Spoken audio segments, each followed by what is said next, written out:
म्हणून ज्यांचं नाव घेतलं जातं ते प्रमोद काका केणे यांचा मी परिचय करून देतो। परमपूज्य केणे काकांचा जन्म अलिबाग जवळील वसलेल्या चौल, ज्याला चंपानगरी असं म्हणतात, या गावी झालेला आहे। लहानपणापासून काकांनी श्री दत्तप्रभूंची काकांना ओढ होती। काकांनी विज्ञानाची उच्च पदवी घेऊन मोठ्या हिमतीने रासायनिक उद्योग यशस्वीपणे चालवला। याचबरोबर केवळ संसारात मन न गुंतवता तीव्र दत्त भक्तीची कास धरली। त्यामुळे अनामिक प्रेरणा आणि अद्भुत संकेत मिळून आपल्या जीवनाला विलक्षण कलाटणी मिळत गेली। अशाच प्रेरणेने काकांनी दर पौर्णिमेस एक याप्रमाणे 108 गिरनार वाऱ्यांचा संकल्प सोडला। तो पूर्ण झाला आणि दत्तकृपेने दर पौर्णिमेला अजूनही त्यांची वारी अखंडपणे चालू आहे आणि आजपर्यंत अशा 300च्या वर वाऱ्या संपन्न झालेल्या आहेत। गुजरात येथील जुनागड जवळ असलेला गिरनार पर्वत हा दत्त महाराजांच्या जागृत स्थानांपैकी एक आहे। 10,000 पायऱ्या म्हणजे साधारण 3,500 फूट उंची आहे। ती चढून गेल्यावर स्वयंभू पादुकांचे दर्शन होते। श्रद्धेची कसोटी पाहणाऱ्या गिरनार यात्रेचे महत्त्व प्राचीन काळापासून आपल्याला परिचित आहे। श्री गुरु दत्तात्रयांची कृपा प्राप्त व्हावी म्हणून धंद्यातील संकट, आर्थिक विवंचना इत्यादी अडथळ्यांची पर्वा न करता अढळ श्रद्धा, अपरिमित भक्ती व अतूट निष्ठा या त्यांच्या बळावर त्यांनी आपली साधना अविरत सुरू ठेवलेली आहे। 10,000 पायऱ्या आणि 3,500 फूट उंची चढून श्री दत्तात्रयांचे दर्शन घेत असताना श्रद्धेतून प्रेरणा, प्रेरणेतून साधना आणि साधनेतून अनुभूती असा हा त्यांचा प्रवास सुरूच आहे। त्याचबरोबर दत्तभक्तीचा प्रसार आणि सर्वसामान्यांना आध्यात्मिक मार्गदर्शन करण्याचे आपले व्रतच आहे। चौलला सर्वांना परिचित असेल की दत्ताचा डोंगर म्हणून प्रसिद्ध आहे। त्यामुळे दत्ताकडे ते आकृष्ट झालेले असं म्हटलं तर चुकीचं ठरणार नाही। श्री दत्त आदेशानुसार लोककल्याणासाठी परमपूज्य काकांनी चौल अलिबाग येथे, जिल्हा रायगड येथे जांभा चिऱ्यांची शिवपिंडीच्या आकाराची अद्भुत अशी शिवदत्त मंदिराची स्थापना 2016 मध्ये केली आहे व जय गिरनार शिवदत्त मंदिर ट्रस्ट या संस्थेची बांधणी करून धार्मिक व सामाजिक कार्यात सर्वांना सामावून घेतलेलं आहे। आपण सर्वांनी या शिवदत्त मंदिराला अवश्य भेट द्यावी। निसर्गाच्या सान्निध्यात असलेलं हे सुंदर मंदिर आहे। आपणा सर्वांना विनंती आहे की तिथे जरूर भेट द्या। मी गेलो होतो पण काका तेव्हा नव्हते, पण अतिशय अप्रतिम असं मंदिर काकांनी उभं केलेलं आहे। केणे काकांचे सामाजिक कार्य म्हणाल तर 2018 साली कोल्हापूर, सांगली इथे मोठा महापूर झाला। निसर्ग चक्रीवादळाचा चौलच्या गावकऱ्यांना फटका बसला। महाडचा, चिपळूणचा पूर अशा अनेक आपत्कालीन स्थितीत काकांनी सर्वांना प्रेरित करून जी काही शक्य होईल ती सर्व आर्थिक सामाजिक मदत त्यांना केलेली आहे। 2020च्या कोरोना महामारीच्या कठीण काळात परमपूज्य काकांनी अलिबाग तालुक्यातील अनेक दुर्गम आदिवासी पाडे येथे अन्नदान, मोफत वैद्यकीय सेवा प्रदान केलेली आहे। तसेच या महामारीच्या पार्श्वभूमीवर शिवार्क या संपूर्ण नैसर्गिक घटकापासून बनवलेला रोगप्रतिकारक शक्तिवर्धक अर्काची निर्मिती त्यांनी केली आणि या रोगप्रतिकारक आणि शक्तिवर्धक अर्काच्या 3 लाख बाटल्या, ज्या 100 ml बाटल्या होत्या, त्या त्यांनी अलिबाग, पुणे, ठाणे, कोल्हापूर, सोलापूर, नाशिक या सर्व ठिकाणी गरजूंना वितरित केल्या आणि हे मोठं काम त्यांच्यातून घडलेलं आहे असं मला वाटतं। काकांनी साधकांना दैवी कार्यासाठी प्रेरित करून मंदिर स्थापनेच्या आधी 108 सत्यदत्त पूजा केलेल्या आहेत। अतिरुद्र स्वाहाकार यज्ञ अशी महाअनुष्ठानं केलेली आहेत। सैनिकांनी आपल्या प्राणांची आहुती दिली त्यांच्या स्मृतीत चेतवणारा क्रांतीसूर्य महायाग ऐस हा पण त्यांनी केलेला आहे। राष्ट्रहिताला समर्पित महायाग परमपूज्य केणे काकांच्या मार्गदर्शनाखाली असे अनेक महायाग संपन्न झाले आहेत, अजूनही होत असतात। डिसेंबर 2019 मध्ये सलग 13 दिवसांचा अतिरुद्र स्वाहाकार पण संपन्न झाला। मंदिराच्या याच विस्तारित पवित्र भूमीत पवित्र अशी गोशाळा, ग्रंथालय याची पण पायाभरणी झालेली आहे। त्याबरोबर नियोजित वेदपाठशाळा, भक्तनिवास, ध्यान मंदिरे उभारण्याचा त्यांचा संकल्प आहे. केणे काकांनी दत्तप्रभूंच्या संकेतानुसार मंदिर परिसरातच 26 मे 2022 रोजी अखंड दत्तध्वनी आश्रमाची स्थापना केली व तदनंतर तेथील ध्वनी अखंड प्रज्वलित होत असतो. दिनांक 19 जानेवारी 2023 रोजी दत्तध्वनी आश्रमात सफेद संगमरवरी पाषाणात घडवलेल्या अत्यंत सुबक आणि प्रसन्न विष्णू स्वरूपातील दत्त महाराजांच्या मूर्तीची त्यांनी प्रतिष्ठापना केलेली आहे. अखंड दत्तध्वनी आश्रमाची स्थापना केल्यापासून सद्भक्तांना तेथे विविध पातळीवर वेगवेगळे अनुभूती येत असतात. काकांच्या स्वतःच्या अनुभूतीवर आधारित प्रवचने आणि साधकांना मार्गदर्शन असे बहुआयामी कार्य तिथे होत असते. त्याचबरोबर काकांनी लिहिलेल्या दिव्यत्वाची जेथप्रतीची प्रचिती या 3 भागात प्रदर्शित झालेल्या ग्रंथात काकांच्या गिरनार वारीतील अनेक अनुभव त्यांनी कथित केलेले आहेत. काकांनी केलेले मार्गदर्शनपर भाष्य वाचून चालकांना प्रचंड प्रेरणा मिळत आहे आणि मिळत राहील. शेवटाला त्यांचा परिचय करून देताना एवढंच म्हणेन, स्वतःचं असामान्यत्व सामान्य जनात विलीन करून सामान्य जनांना असामान्य करण्याचा त्यांचा जो प्रयत्न आहे आणि या प्रयत्नात दत्तगुरूंनी त्यांना 100% साथ दिलेली आहे असं म्हणावं असं वाटतं. मी आमच्या संस्थेचे अमित आपटे यांना विनंती करतो की त्यांनी त्यांचा सत्कार करावा.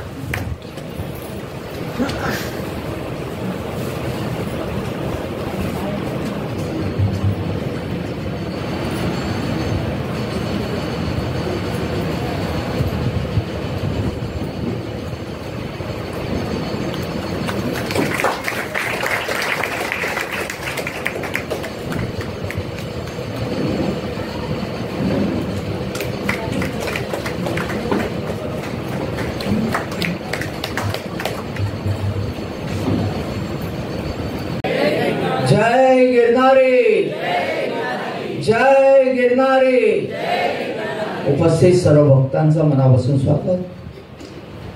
आपण गिरनारी गिरनारी करतोय. मला वाटतं आतापर्यंत आपल्यापैकी बरीचशी मंडळी गिरनारला जाऊन आला असाल. किती जण जाऊन आलात?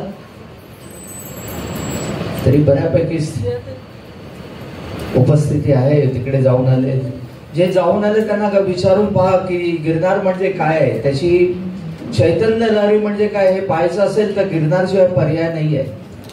आपण दत्तभक्त, आपल्या रोमारोमात दत्तभक्ती जोपासलेली आहे. आपण सर्वत्र राहतो. औदुंबर, नरसोबावाडी, गाणगापूर, अक्कलकोट, पिठापूर, गाणगापूर. पण ज्या ठिकाणी दत्त महाराजांनी 12,000 वर्ष तपश्चर्या केलेली आहे आणि त्यांच्या चरणाचे ठसे ज्या ठिकाणी उमटलेले आहेत ते चैतन्यमय स्थान म्हणजे गिरनार आणि त्याला पर्याय नाही आहे. जेव्हा तुम्ही तिकडे जाता तेव्हा तुम्हाला जाणवतं की या ठिकाणी खऱ्या अर्थाने ज्या एनर्जी लेवल काय आहे ते तुम्हाला तिकडे पहिल्या पायरीवरच गेल्यानंतरच त्याची अनुभूती येते. पण हा गिरनार पर्वत आहे कुठे? हा जुनागड मध्ये, म्हणजे गुजरातमध्ये जुनागड म्हणून सिटी आहे. त्या जुनागड पासून 7 किलोमीटर अंतरावर एक ऋषितुल्य पर्वत तुम्हाला झोपलेल्या अवस्थेत दिसेल. त्याचे नाक, कान, डोळे, जटा सर्व काही तुम्ही पाहू शकता आणि त्याच्या दुतर्फा डोंगराच्या रांगा आहेत. डाव्या बाजूला नजर टाकली तर अवघडसा जोगडीचा पर्वत आहे आणि तिथून पुढे जाणारा रस्ता हा भरतवन, सीतावन, हनुमानधारा या मार्गाने जंगलामधून जातो.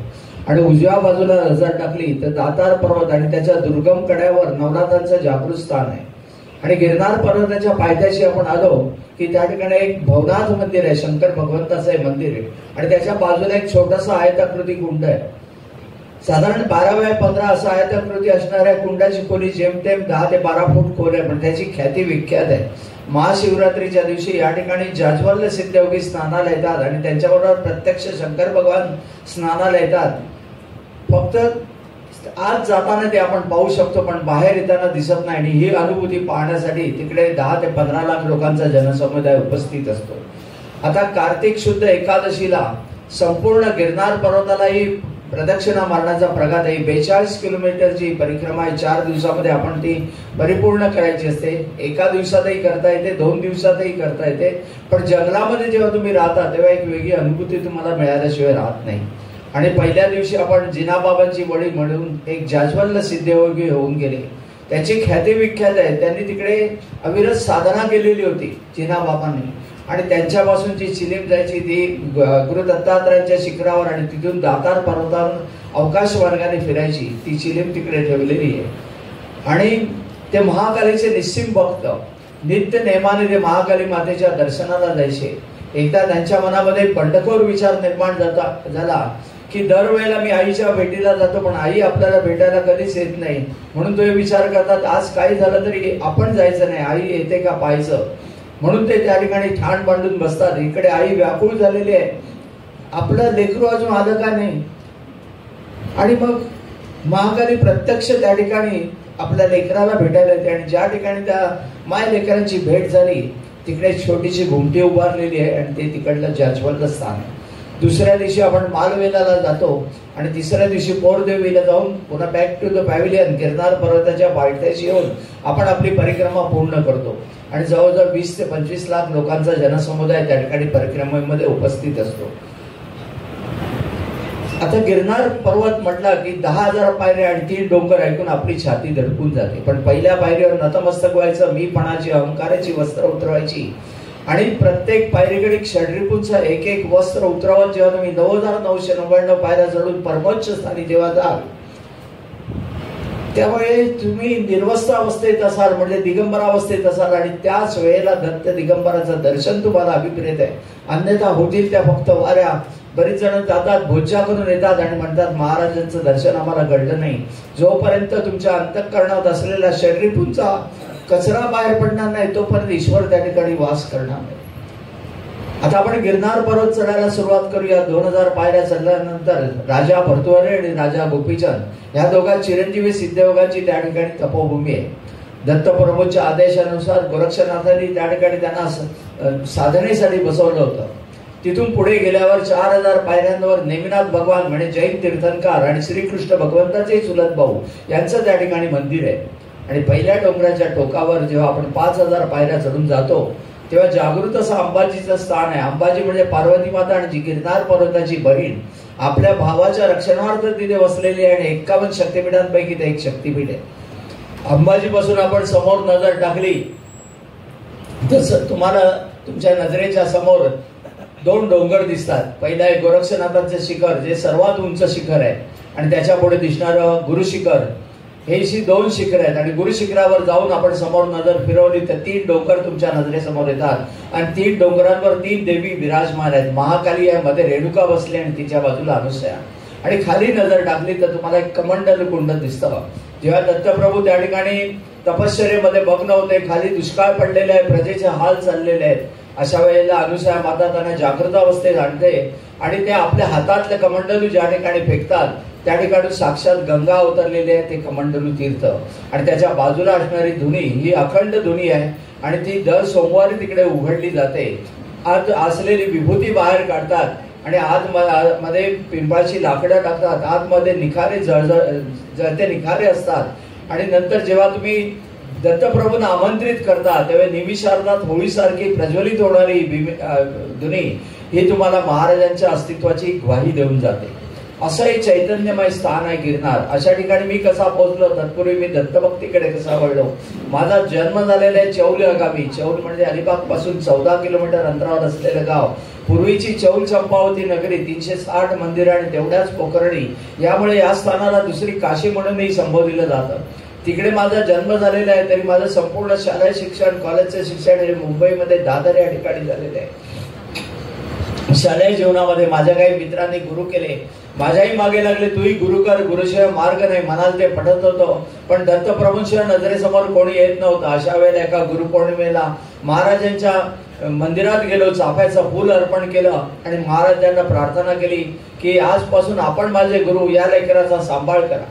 सक्षम गुरु जेव्हा तुम्हाला जीवनामध्ये मिळतात तेव्हा एक वेगळा आनंदही असतो. असे सक्षम गुरु जीवनामध्ये भेटले आणि जीवनाचा इतिहास बदलून गेला. मनुष्य स्वभाव कळत नकळत आपल्यातून चुका घडतात. चुका घडल्या की सक्षम गुरु हातामध्ये दंड धरून तुम्हाला चोपून काढतात. पाठीवर उरावून उठलेले आहेत पण त्याच्या वेदना मात्र महाराजांच्या अंतःकरणावर उमटलेले आहेत आणि आईच्या माहिती त्यांनी पुन्हा जवळ केलेलं आहे. आई आणि बाप या दोघांचं प्रेम ज्या ठिकाणी मिळतं ती गुरुमाऊली. म्हणून आपण गुरुला सर्वोच्च स्थान देतो. असे सक्षम गुरु जीवनामध्ये मिळाले आणि जीवनाचा इतिहास बदलून गेला. कॉलेजचं शिक्षण पूर्ण झालं आणि एशियातल्या लिडिंग कंपनीमध्ये मला रिसर्च सेक्शनला जॉब मिळाला. IIT युनिव्हर्सिटी सारख्या ठिकाणी ज्ञानार्जन प्राप्त करण्याची संधी मिळाली आणि त्या संधीच्या बळावर त्याच कंपनीमध्ये टेक्निकल डायरेक्टर झालो. पुढे मनामध्ये विचार झाला की चौलच्या भूमीमध्ये आपला जन्म झालेला आहे, तिकडे आपला काहीतरी उद्योग व्यवसाय उभा करावा. म्हणून शिवम पॉलिमर नावाची कंपनी दत्त जयंतीच्या दिवशी सुरू केली. कंपनीला अभूतपूर्व असं यश मिळू लागलं, कारण मार्केटिंग हाताळत होतं, ज्ञानार्जन प्राप्त केलेलं होतं आणि प्रयत्नवादी होतो. त्याच्या बळावर कंपनीला चांगले दिवस आले. एका कंपनीतून मटेरियल सप्लाय करायला मी असमर्थ होतो, म्हणून वाशी, तारापूर, वाडा अशा 3 ठिकाणी मी फॅक्टरी भाड्याने घेऊन चालू लागलो आणि यशाच्या उत्तुंग शिखरावर जाऊन पोहोचलो. जेव्हा तुम्ही यशाच्या शिखरावर असतात तर नॅचरली तुमच्यावर स्तुती सुमनाचा वर्षाव होतो. तसा तो वर्षाव माझ्यावर होऊ लागला आणि स्तुती अहंकाराची जननी. कुठेतरी त्या अहंकाराला बीजारोपण होत गेला आणि अहंकार वाढीस लागला. अहंकार वाढीस लागल्यावर सक्षम गुरु जे करतात ते दत्तप्रभूने केलेल्या हातामध्ये दंड धरलाय आणि अवकाशात भरारी मारणारा माझा विमान निमिषार्धात जमीन ध्वस्त झाली. चारही बाजूला संकट गोंगावू लागली, चारही बाजूला फसवणूक झाली. समोर करोडो रुपयांची फॅक्टरी आहे पण खिशात पैसा नाही अशी दारिद्र्य अवस्था निमिषार्धात निर्माण झाली. आणि काल परवापर्यंत जे माझ्यावर स्तुती सुमनांचा वर्षाव करीत होते ते माझे मित्र, नातेवाईक सर्वच माझ्याकडे तोड फिरू लागले. अशा वेळेला मला साथ दिली ते माझे गुरु दत्तात्रयाने आणि मला गाणगापूरला जाण्याचा संकेत दिला. पहिल्या गाणगापूरच्या वाडीवर जाण्यासाठी निघालो. सोलापूर पर्यंतचा प्रवास हा मी ट्रेनने केलेला आहे आणि सहप्रवासी होते दादरचे स्वामी भक्त. त्यांना मी विचारलं, मला पुढे गाणगापूरला जायचं आहे, पुढला मार्ग कसा आहे? म्हणजे तुम्ही प्रथमच येता का या भागात? म्हटलं हो. मग आज गुरुवार आहे, माझ्याबरोबर तुम्ही कधी स्वामींच्या मठात गेलात का? म्हटलं नाही. मग आज गुरुवार आहे, माझ्याबरोबर चला, तुम्ही स्वामींच्या मठामध्ये आपण जाऊ, तिकडे पालखी निघेल, ती पालखी अटेंड करा. उद्या तुम्हाला मी याच ठिकाणी बसवून देईन बसमध्ये, ती बस तुम्हाला गाणगापूरला नेऊन सोडेल. त्याप्रमाणे मी प्रथम अक्कलकोटला जाऊन पोहोचलो. स्वामींचं दर्शन घेतलं. संध्याकाळच्या सुमारास स्वामींच्या मठातून पालखी घेऊन काही मंडळी बाहेर येत होते. आम्ही सगळे बाहेरच्या रिंगणामध्ये उभे होतो. मनामध्ये विचार करून गेला, किती भाग्यवान लोक आहेत ज्यांना स्वामींची पालखी वाढायचं भाग्य लाभलेलं आहे आणि आपण अभाग्याचे दूर उभे आहोत. अंतकरणात उमटलेले विचाराचे सूक्ष्म तरल स्वामींनी टिपले आणि पालखी वाढणाऱ्या ब्राह्मणाचं माझ्याकडे लक्ष केलं. त्यांनी मला बोलावून घेतलं आणि म्हणाले, ही घ्या पालखी व्हायची ना. स्वतःच्या नशिबावर विश्वास बसेना. स्वामींची पालखी वाहता वाहता स्वामींनी माझा भार किंवा हलका केला तेही कळलं. दुसऱ्या दिवशी गाणगापूरला जाऊन पोहोचलो. संगमावर गेलो आणि पाण्यामध्ये स्नानासाठी डुबकी मारली आणि आजूबाजूला संन्यासी पाहून अचंबित झालो. मला वाटलं मला झालेला भास असेल. पुन्हा बाहेर आलो आणि पुन्हा डुबकी मारली. ते संन्यासी आलेनाथ म्हणले, काहीतरी वेगळं दिसते गाणगापूर.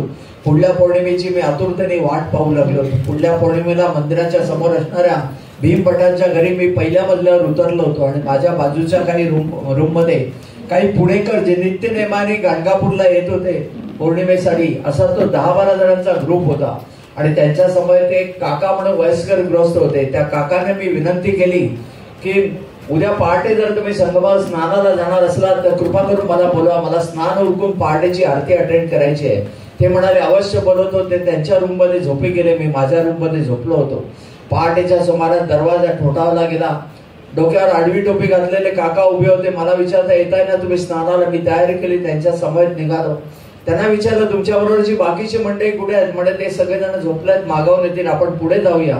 आम्ही दोघेही संगमात स्नानाला गेलो. पाण्यामध्ये उतरलो आणि आजूबाजूचा परिसरात सुगंधाने न्हावून निघाला होता. स्नान उरकलं, मंदिराच्या दिशेने येऊ लागलो. काका म्हणाले, तुम्ही तुमची पूजेची तयारी करून या. म्हटलं आपण कुठे जाताय? मी मंदिरात जाऊन बसतोय. ते मंदिराच्या दिशेने निघून गेले. मी माझ्या रूम मध्ये आलो. पूजेचे साहित्य जमा करीत होतो. पुनश्च दरवाजा ठोठावला गेला. दरवाजा उघडला आणि पाहतोय तर समोर काका आणि 10-12 जण उभे होते. आणि काका मला विचारतायत, म्हणे आज आम्हाला उठायला उशीर झालाय, आता आम्ही संगमात स्नानाला चाललोय, आपण येणार का? मी अचंबित झालो. मी कोणत्या काकांबरोबर प्रत्येक पौर्णिमेला एक वेगळी अनुभूती येऊन गेली. अशा 5 पौर्णिमा तिकडे संपन्न झाल्या आणि 6वी पौर्णिमा ही गुरुपौर्णिमा. प्रत्येक गुरुभक्तासाठी एक अनमोल क्षण. त्या दिवशी आपण आपल्या गुरुच्या चरणापाशी शरणागती स्वीकारायची, गुरुदक्षिणा ठेवायची आणि पुढील वाटचालीसाठी त्यांचा आशीर्वाद घ्यायचा. असा प्रघात पण गाणगापूरला आपण महाराजांच्या चरण पादुकांवर नतमस्तक होऊ शकणार नाही खंत मनामध्ये होती. आणि मी अशा दुध्या मनस्थितीत होतो. पहाटेच्या सुमारास दृष्टांत झाला की गिरनारला आहे म्हणून, पण त्यावेळेला गिरनार कुठे आहे किंवा काय याविषयी मी अनभिज्ञ होतो. सकाळी उठलो आणि दादरच्या स्वामी समर्थांच्या मठामध्ये गेलो होतो. मठातून बाहेर पडत असताना बाहेरच्या बाजूला एक बुक स्टॉल आहे, त्याच्यावर एक छोटं पुस्तक होतं, गिरनार दर्शन. हरी दहातोंडे नावाचे भांडुपला राहणारे एक गृहस्थ, नुकतेच काही मला वाटतं वर्ष झालं असेल त्यांनी देह ठेवला. त्यांनी त्यावेळेला काहीतरी 21 गिरनारच्या वाऱ्या केलेल्या होत्या. ते छोटंसं पुस्तक होतं, मी वाचून काढलं. त्यांना फोन केला, म्हटलं मला गिरनारला जायचंय, कृपा करून मार्ग सांगा. ते म्हणाले अवश्य सांगतो, म्हणजे पावसाळ्याच्या दिवसात तिकडे जाण्याचं साहस करू नका. आम्ही जेव्हा गिरनारला जातो तेव्हा ऑक्टोबर नोव्हेंबर म्हणजे दिवाळी नंतरचा कालावधी तिकडे जायला योग्य आहे. पण आता त्या ठिकाणी मुसळधार वारा वादळ पाऊस असतो, निसर्ग झालेलं असतं, वृक्ष उन्मळून पडतात, कडे पडतात. तर या दिवसात तिकडे जाऊ नका. पण म्हटलं आपण कृपा करून मार्ग सांगा. त्यांनी मार्ग सांगितला आणि मी गिरनारच्या पहिल्या वारीवर जायला निघालो. तिकडे राजकोट पर्यंतचा प्रवास हा मी त्या ट्रेननी केलेला आहे. आणि पुढील प्रवासासाठी मी वेरावळ बसमध्ये बसलोय. आणि वेरावळ बसमध्ये माझे सहप्रवासी होते मुंबईकर जैन. त्याने मला विचारलं कहा जा रहे, बोला गिरनार जा रहा हूँ. वे गिरनार पे कहा जाओगे, गुरु दत्तात्रेय. बोला ये तो बहुत ही कठिन यात्रा है, 10,000 पगथियां चढ़ना है, आपको पहुंचते पहुंचते रात हो जाएगी. अभी हमारा नेमिनाथ भगवान 4,000 पगथियां पे, फिर भी हम लोगों को तकलीफ होती है. इससे बेटर है कल सुबह आप गिरनार चढ़ना प्रारंभ कीजिए. अभी आप वेरावल बस में बैठे तो क्यों ना वेरावल जाते हैं. वहां से 7 किलोमीटर डिस्टेंस पे सोमनाथ बाबा का मंदिर है, मैंने 12 ज्योतिर्लिंगांपैकी एक, उनका दर्शन कीजिए. फिर से 100 किलोमीटर पीछे आइए और कल सुबह गिरनार चढ़िए. त्याप्रमाणे मी प्रथम सोमनाथाचं दर्शन घेतलं आणि पुन्हा 100 किलोमीटर मागे आलो. तोपर्यंत रात्र झाली होती आणि रात्रीच्या चंद्रप्रकाशामध्ये मी गिरनार पर्वत पाहिला आणि मनामध्ये आनंद उसळून आला की याच पर्वतावर कुठेतरी माझे गुरु दत्तात्रेय आहेत आणि उद्या मला त्यांचं दर्शन करणार. आणि या मनस्थितीत रात्री झोप लागणं शक्य नव्हती. सकाळी लवकर उठलो आणि गिरनार चढायला सुरुवात केली. आणि काही पायऱ्या चढून गेल्यानंतर मला जाणवलं की मला चालणं अशक्य आहे. आणि चौलला जेव्हा मी फॅक्टरीतून निघालो होतो तर माझ्या पायाच्या फुटेला मोटरसायकलची किक एवढ्या जोरात लागली होती की पायाची खोड सुजली होती. प्रवासादरम्यान याच्या वेदना वाढल्या होत्या. अत्यंत मुश्किलीने मी 500 पायऱ्या चढून गेलो. त्यानंतर एकही पाऊल पुढे पडेना, मेंदूपर्यंत कळा जाऊ लागल्या. असहाय्य होऊन मी खाली बसलोय. मी आणि माझे गुरु दत्तात्रेय यांच्यामध्ये 9,500 पायऱ्यांचं अंतर होतं आणि मी एक पाऊलही पुढे टाकू शकत नव्हतो. मनामध्ये विचार तळून गेले, आज गुरुपौर्णिमा आहे आणि मी माझ्या गुरूंचं दर्शन घेऊ शकत नसेल तर या देहाला काही किंमत नाही, त्यापेक्षा याच पायरीवर डोका आपटून प्राण द्यावा अशी मानसिकता तयार झाली. आणि ज्या क्षणी मानसिकता तयार झाली माझ्या पाठीवर थाप पडली. एक वृद्धग्रस्त माझ्या मागे उभे होते. त्याने विचारलं क्या हो गया. त्यांच्या लक्षात आलं हा माणूस रडतोय. बोला क्यों रो रहा है. बोला बहुत दर्द हो रहा है, मुझे गुरु दत्तात्रेय जाना है, 9,500 पगथियां चढ़ना है, लेकिन मेरे से एक कदम भी आगे नहीं चला जा सकता है. ते मंदपणे हसले आणि म्हणाले जिसके दिल में श्रद्धा भक्ति और दृढ़ता है उसको दर्द क्या चीज है. मैं बूढ़ा इंसान है, मैं चल सकता हूं, तो तुम क्यों नहीं चलोगे. त्यांनी जबरदस्तीने दंडाला धरून उठून उभं केलं आणि मी त्यांच्या सवयीत चालू लागलो. ते पाजत असलेले बोधामृत मनाला पाजत होतो. हे वृक्ष बघा कसे आहेत, त्यांना तुम्ही पाणी द्या, खत द्या किंवा देऊ नका, फळ ते तुम्हाला फळं फुलं देत असतात. ते उन्मळून पडले तरी सर्वतोपरी आपण त्यांचा वापर करतो. ते स्वतः उन्हामध्ये तापत असतात पण तुम्हाला सावली देतात. असं त्यागी समर्पित जीवन जग असा संदेश त्यांनी मला दिला. थोड्याच वेळात मी अचंबित झालो. माझ्या पायातील वेदना इतिहास जमा झाल्या होत्या आणि अंबाजी पर्यंतचा प्रवास आम्ही केव्हा संपवला तेही कळलंच नाही. अंबाजी पासून मी पुढे जाऊ लागलो तेव्हा मात्र त्यांनी मला अटकलं. म्हणाले की बेटा ये आदि माया शक्ती है, माँ का आशीर्वाद लो और माँ से शक्ति लेके आगे आ जाओ. बोला आप कहा जा रहे. मैं गुरु शिखर पे जाके बैठा हूँ. आणि ते धुक्यामध्ये विरून गेले. धुक्यामध्ये विरून गेले याचा अर्थ असा होता की 5-6 फूट अंतरावर असलेले धुक्यांच्या चादरीच्या पलीकडे असणारं गुरुशिखर किंवा गोरक्षनाथांचं शिखर काही दृष्टिक्षेपात येत नव्हतं. मी आईचं दर्शन घेतलं आणि त्यांच्या पाठोपाठ निघालो. गोरक्षनाथांच्या शिखरावर पोहोचलो. गोरक्षनाथांचं दर्शन घेतलं आणि आयुष्यात प्रथमच जेव्हा मी गुरुशिखरावर पाय ठेवले आणि समोर महाराजांचे चरण कमल पाहिले आणि मी स्वतःला आवडू शकलो नाही. त्या चरणावर मी साष्टांग दंडवत घातला. माझ्या नेत्रातून ओघळणाऱ्या अश्रूंचा अभिषेक आम्ही माझ्या गुरु दत्तात्रेयांना केला. कित्येक क्षण मी बाणावर नव्हतो. बाणावर आल्यानंतर मला येणारी मोडकी तोडकी स्तोत्र म्हणत मी तिकडे अभिषेक पूजा संपन्न केली. त्या चरण पादुकांच्या दोन्ही बाजूला 2 संन्यासी पुजारी उपस्थित होते. त्यांना मी विचारलं इथे असे वृद्धग्रस्त आले होते, ते कुठे गेले? बोला ऐसा कोई इधर आया नहीं। बोला दूसरा कोई रास्ता है क्या? बोला यही एक रास्ता ऊपर आता है, ऊपर से नीचे जाता है। मला वाटलं ते खाली कुठेतरी थांबले असतील असा विचार करून मी निवांत राहिलो आणि त्या ठिकाणी पूजा अर्चा सेवा करीत होतो। आणि जेव्हा मी ध्यानावस्थेत चरण पादुकांसमोर बसलो होतो तेव्हा त्या चरण पादुकांवर बसलेले ते वृद्धग्रस्त मला दिसले आणि पुनर्वारीचा आदेश झाला। मी दुसऱ्या वारीची आतुरतेने वाट पाहू लागलो। दुसऱ्या वारीला मी भवनाथ मंदिराच्या पायथ्याशी धर्मशाळेचा आश्रय घेतला आणि त्या ठिकाणी सकाळी पहाटे लवकर उठून मी गिरनार चढायला सुरुवात केली आणि 3 तासामध्ये मी गुरुशिखर गाठलं। गुरुशिखरावर ते दोन्ही संन्यासी पुजारी उपस्थित होते। त्या दिवशी तिकडेच वास्तव्याला राहण्याचा मनोदय होता आणि त्याप्रमाणे मी तिकडे पूजा अर्चा सेवा करीत राहिलो। आणि जेव्हा मी ध्यानावस्थेत चरण पादुकांसमोर बसलो होतो तेव्हा दत्तप्रभूंचा स्पष्ट आदेश झाला की रात्री गुरुशिखरावर येऊन बस।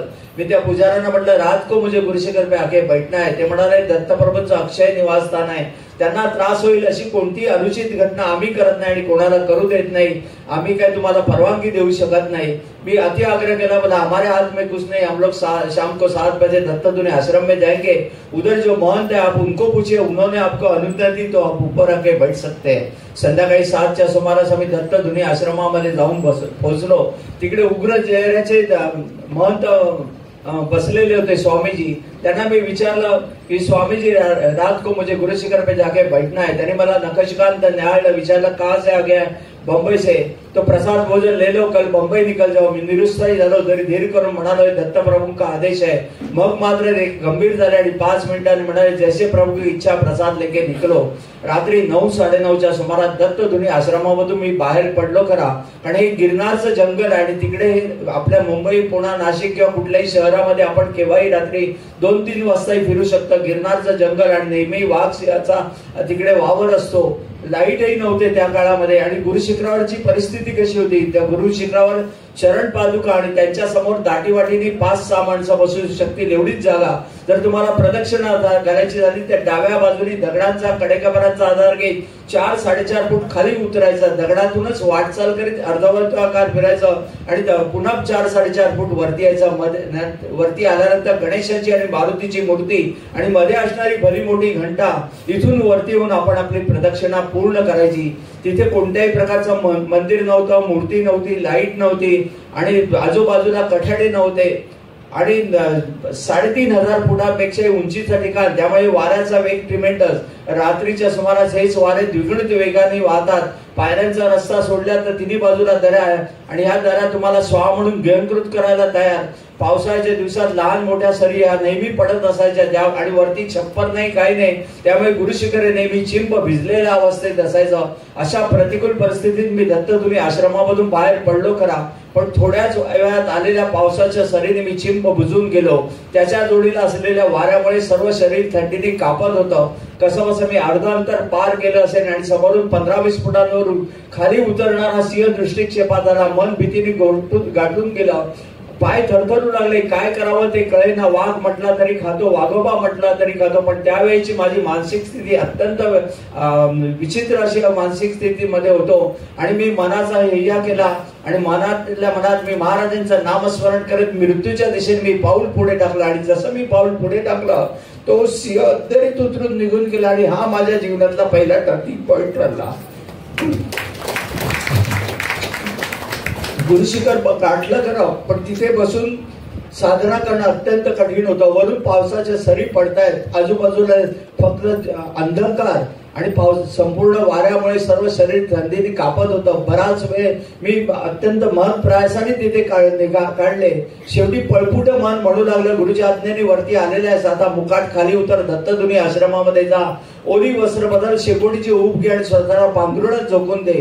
पण अंतःकरणात दडलेल्या त्या वेड्या पिराने, त्या वेड्या मनाने उचल खाल्ली। ते वेड्या मन म्हणू लागलं, स्वतःला गुरुभक्त म्हणवतो तो कोणत्याही परिस्थितीत गुरुच्या आज्ञेचं उल्लंघन करू नकोस। किती प्रतिकूल परिस्थिती आली तरी इथून पलायन करायचं नाही, अगदी थंडीने कुडकुडून मेलास तरी चालेल, इथून हालायचं नाही, अशी दृढता जेव्हा अंतःकरणातून बाहेर पाझरली तेव्हा त्या दृढतेमुळे त्या प्रतिकूल परिस्थितीचा सामना करण्याची शक्ती शरीराला प्रदान केली गेली।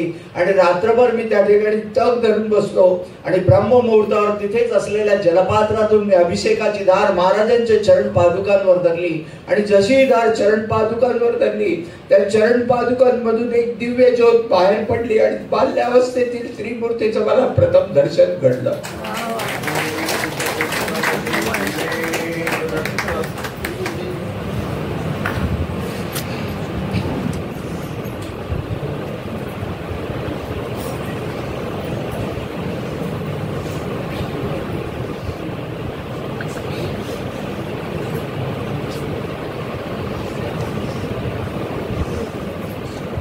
कलियुगात चमत्कार घडतात का? नक्कीच घडतात, पण ते आपण घडवत नाही. आपण मर्त्य माणूस आहोत हे प्रत्येकाने लक्षात घ्या. चमत्कार करण्याचं सामर्थ्य कुठल्याही मानवामध्ये नाही, ते तुमच्या भक्तीमध्ये आहे. तुम्ही ईश्वराची भक्ती करा, चमत्कार आपोआप घडतील, त्याच्या मागे धावू नका. आपण चमत्काराच्या मागे धावलो तर ज्याला पकडायचं तिथून आपण दूर होऊ. तेव्हा आपण आपलं लक्ष कुठे पाहिजे? ईश्वराच्या चरणापाशी. आपण कुठेही विचलित व्हायचं गरज नाहीये. चमत्कार स्वतःहून घडतील, त्यांची इच्छा असेल त्याप्रमाणे घडेल. आपण फक्त सरेंडर भाव ठेवायचा, शरणागत भाव ठेवून त्यांचे चरणापाशी राहण्याचा प्रयत्न करायचा, तरच तुम्हाला जीवनामध्ये पुढला मार्ग मिळतो. एवढ्याचसाठी सांगतो की बऱ्याच जण चमत्काराच्या मागे धावतात आणि मग स्वतःला भ्रमित करून घेतात. तसं भ्रमित व्हायची काही गरज नाही. आपण फक्त महाराजांच्या चरणापाशी स्थायिक चिरकाल कसे टिकून राहू याचाच प्रयत्न प्रत्येकाने केला पाहिजे. कोजागिरी पौर्णिमेचा दिवस होता आणि चंद्रप्रकाशामध्ये महाराजांचे चरणकमल न्हावून निघाले होते. आणि अशा वेळेला मी आणि महाराज यांच्यामध्ये व्यत्यय आणायला तिकडे वाऱ्याशिवाय दुसरं कोणी नव्हतं.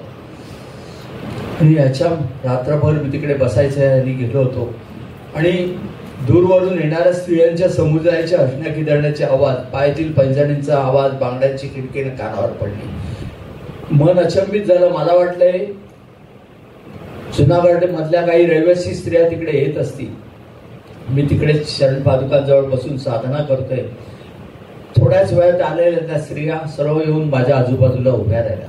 त्या सर्वांनी भरजरी वस्त्र प्रदान केलेली होती आणि प्रत्येकीच्या हातात पूजेचं साहित्य होतं आणि त्या सर्वजणी अद्वितीय सौंदर्यवती होत्या. त्यापैकी कोणती स्त्री दुसऱ्या स्त्रीपेक्षा जास्त सुंदर आहे तुम्ही सांगू शकणार नाही, असं दैवी सौंदर्य त्या ठिकाणी होतं. पण त्या सौंदर्याला पावित्र्यतेची आणि शालीनतेची झालर होती. त्यामुळे तुमची नजर त्या मातेच्या चेहऱ्यावरून त्यांच्या चरणावर झुकत होती. एवढं पावित्र्यतेचं प्रखर तेच त्यांच्या नजरेमध्ये अधोरेखित झालेलं होतं.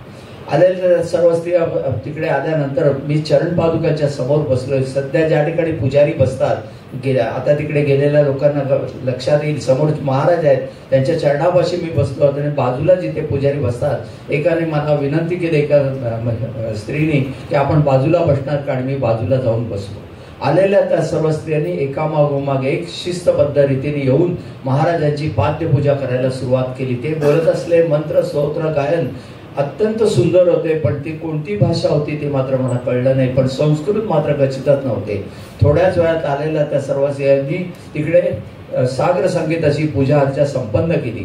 ती पूजा अर्चा संपन्न झाल्यानंतर त्यांनी नृत्य गायन करीत महाराजांना प्रदक्षिणा घालायला सुरुवात केली. आणि तो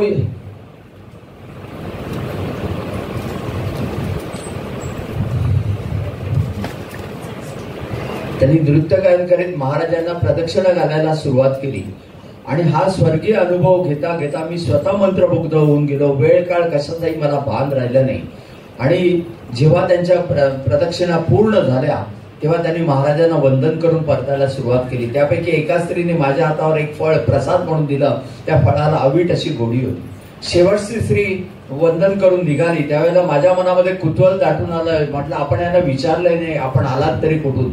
कुतूहलापोटी मी उठून उभा राहिलो. म्हटलं आपल्या चरण पादुकांच्या समोरचं आपलं आसन ग्रहण करावं म्हणून उठून उभा राहिलो. आणि म्हटलं आपण त्यांना विचारायला तरी पाहिजे होतं, आपण आलात तरी कुठून? आणि कुतूहलापोटी मी पायऱ्यांजवळ जाऊन डोकावलं. त्या निर्मनुष्य पायऱ्या माझ्याकडे बघून वाकुल्या दाखवत होत्या. तिकडे चिटपाखरू कोणी दिसेना. मन भीतीने थरथरू लागलं. मी म्हटलं आपण आपल्या साधनेकडे लक्ष द्यावं म्हणून मी येऊन चरण पादुकांच्या समोर बसलोय. आणि त्यावेळेला माझ्या पायाखालची वाळू सरकली. आत्ताच मी तुम्हाला सांगितलं, जर तुम्हाला प्रदक्षिणा घालायची झाली तर डाव्या बाजूने दगडांचा काडेकबरांचा आधार घेत 4-4.5 फूट खाली उतरायचं. दगडातून वाटचाल करीत अर्धवर्तुळाकार फिरायचं आणि पुन्हा 4-4.5 फूट वरती येऊन आपण प्रदक्षिणा पूर्ण करायची. पण या सर्व स्त्रियांनी एकामागोमाग एक सरळ रेषेमध्ये प्रदक्षिणा पूर्ण केलेल्या होत्या आणि या दुसऱ्या तिसऱ्या कोणी नसून 64 योगिनी होत्या.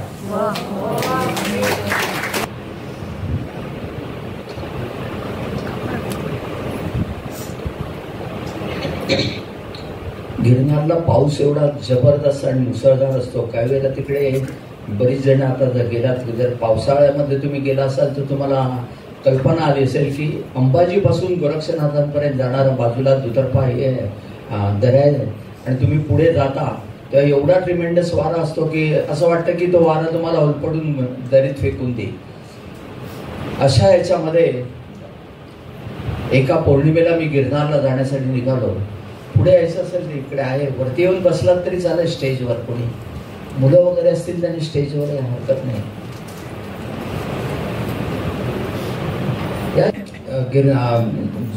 जुनागड, सुरत, राजकोट सर्वकडे वादळामुळे पूर सदृश स्थिती निर्माण झाली होती. अत्यंत मुश्किलीने मी सोमनाथला जाऊन पोहोचलो.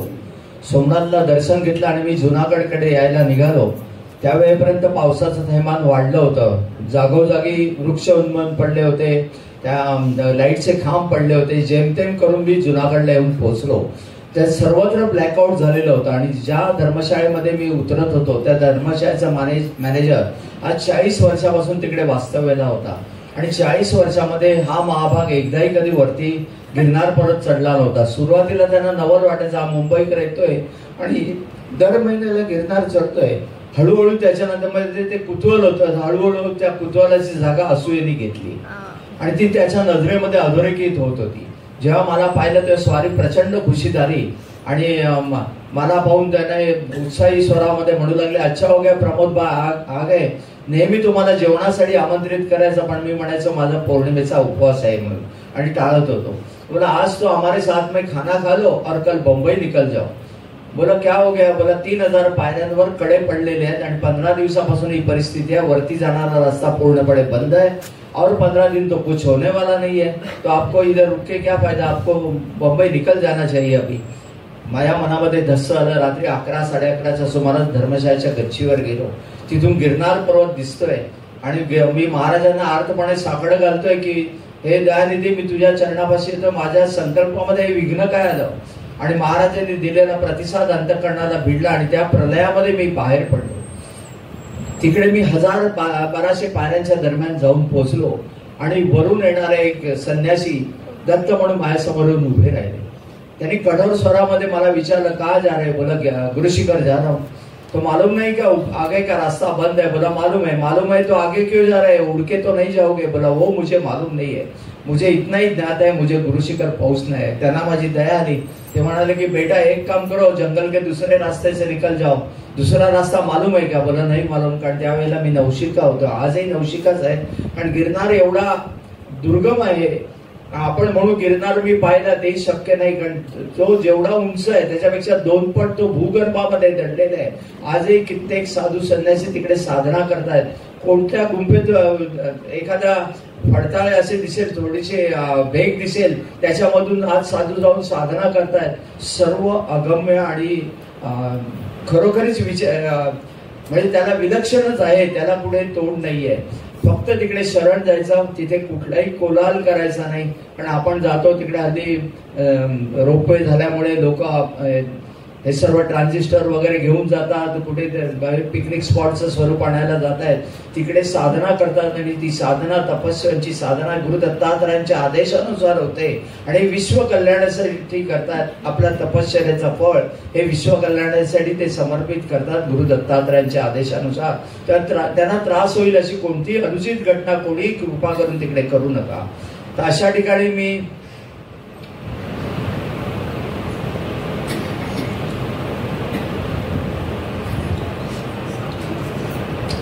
मग त्यांना माझी दया आली. ते म्हणाले जंगल के दूसरे रास्ते से निकल जाओ. बोला मुझे मालूम नहीं है. मग ते म्हणाले बेटा आओ मेरे पीछे, आणि ते एका बाजूच्या दरीमध्ये उतरायला त्यांनी सुरुवात केली. मी त्यांच्या पाठोपाठ दरीत उतरत होतो. ते सराईतपणे उतरत होते. मी होलपटल्यासारखा त्यांच्या मागोमाग चाललो होतो.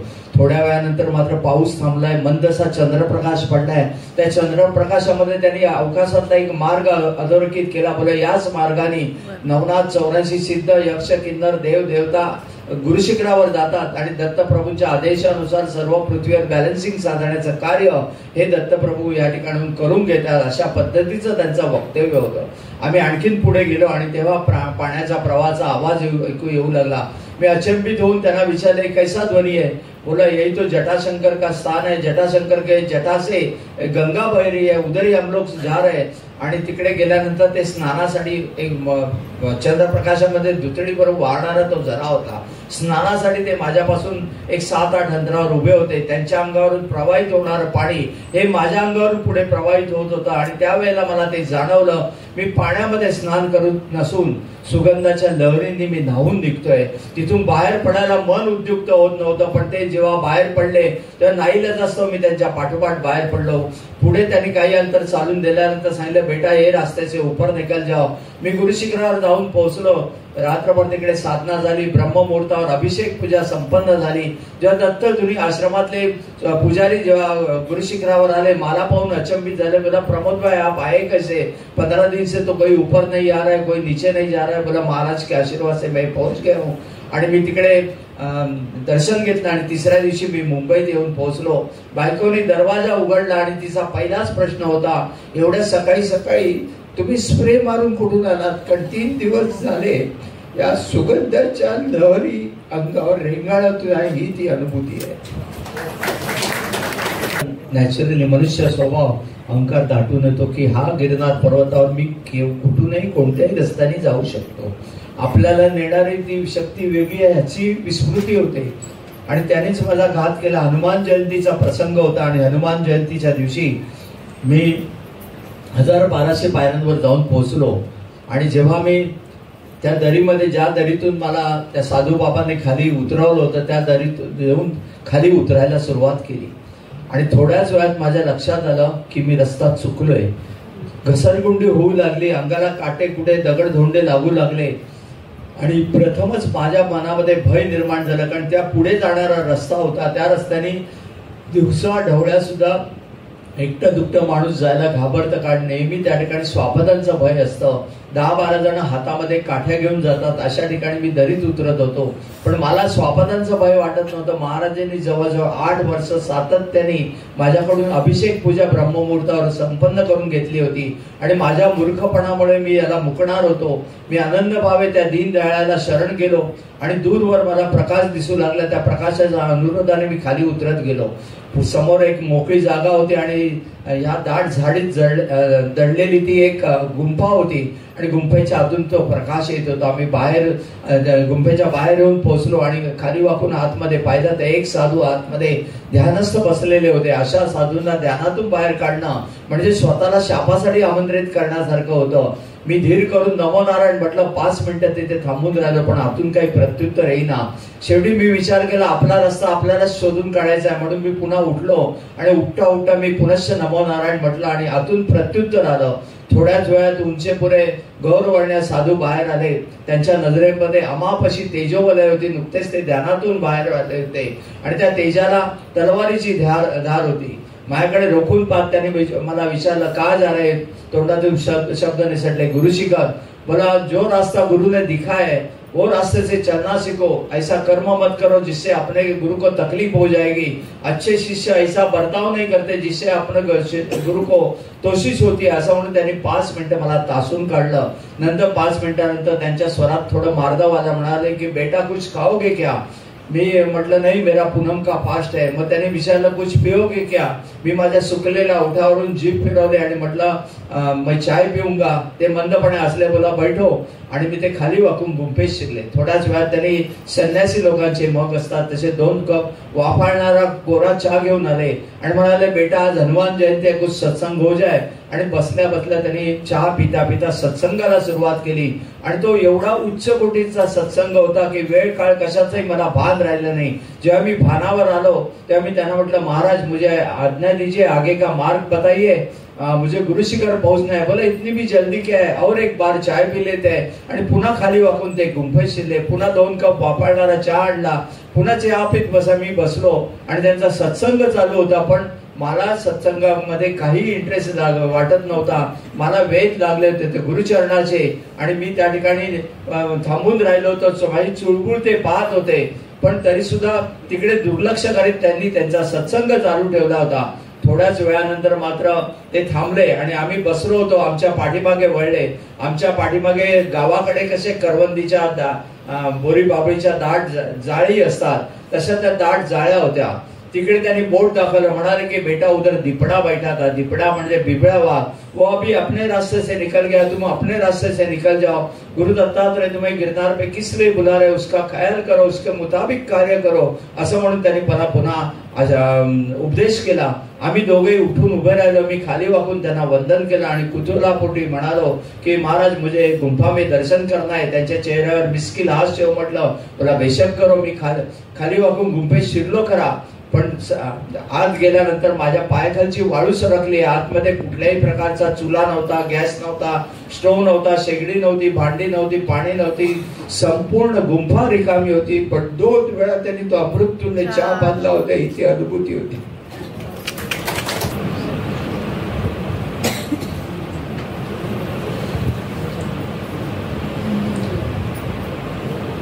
काही माझ्या वाऱ्या म्हणजे आतापर्यंत महाराजांच्या आशीर्वादाने 314 या गिरनार वाऱ्या झालेल्या आहेत आणि 283 सोमनाथ वाऱ्या.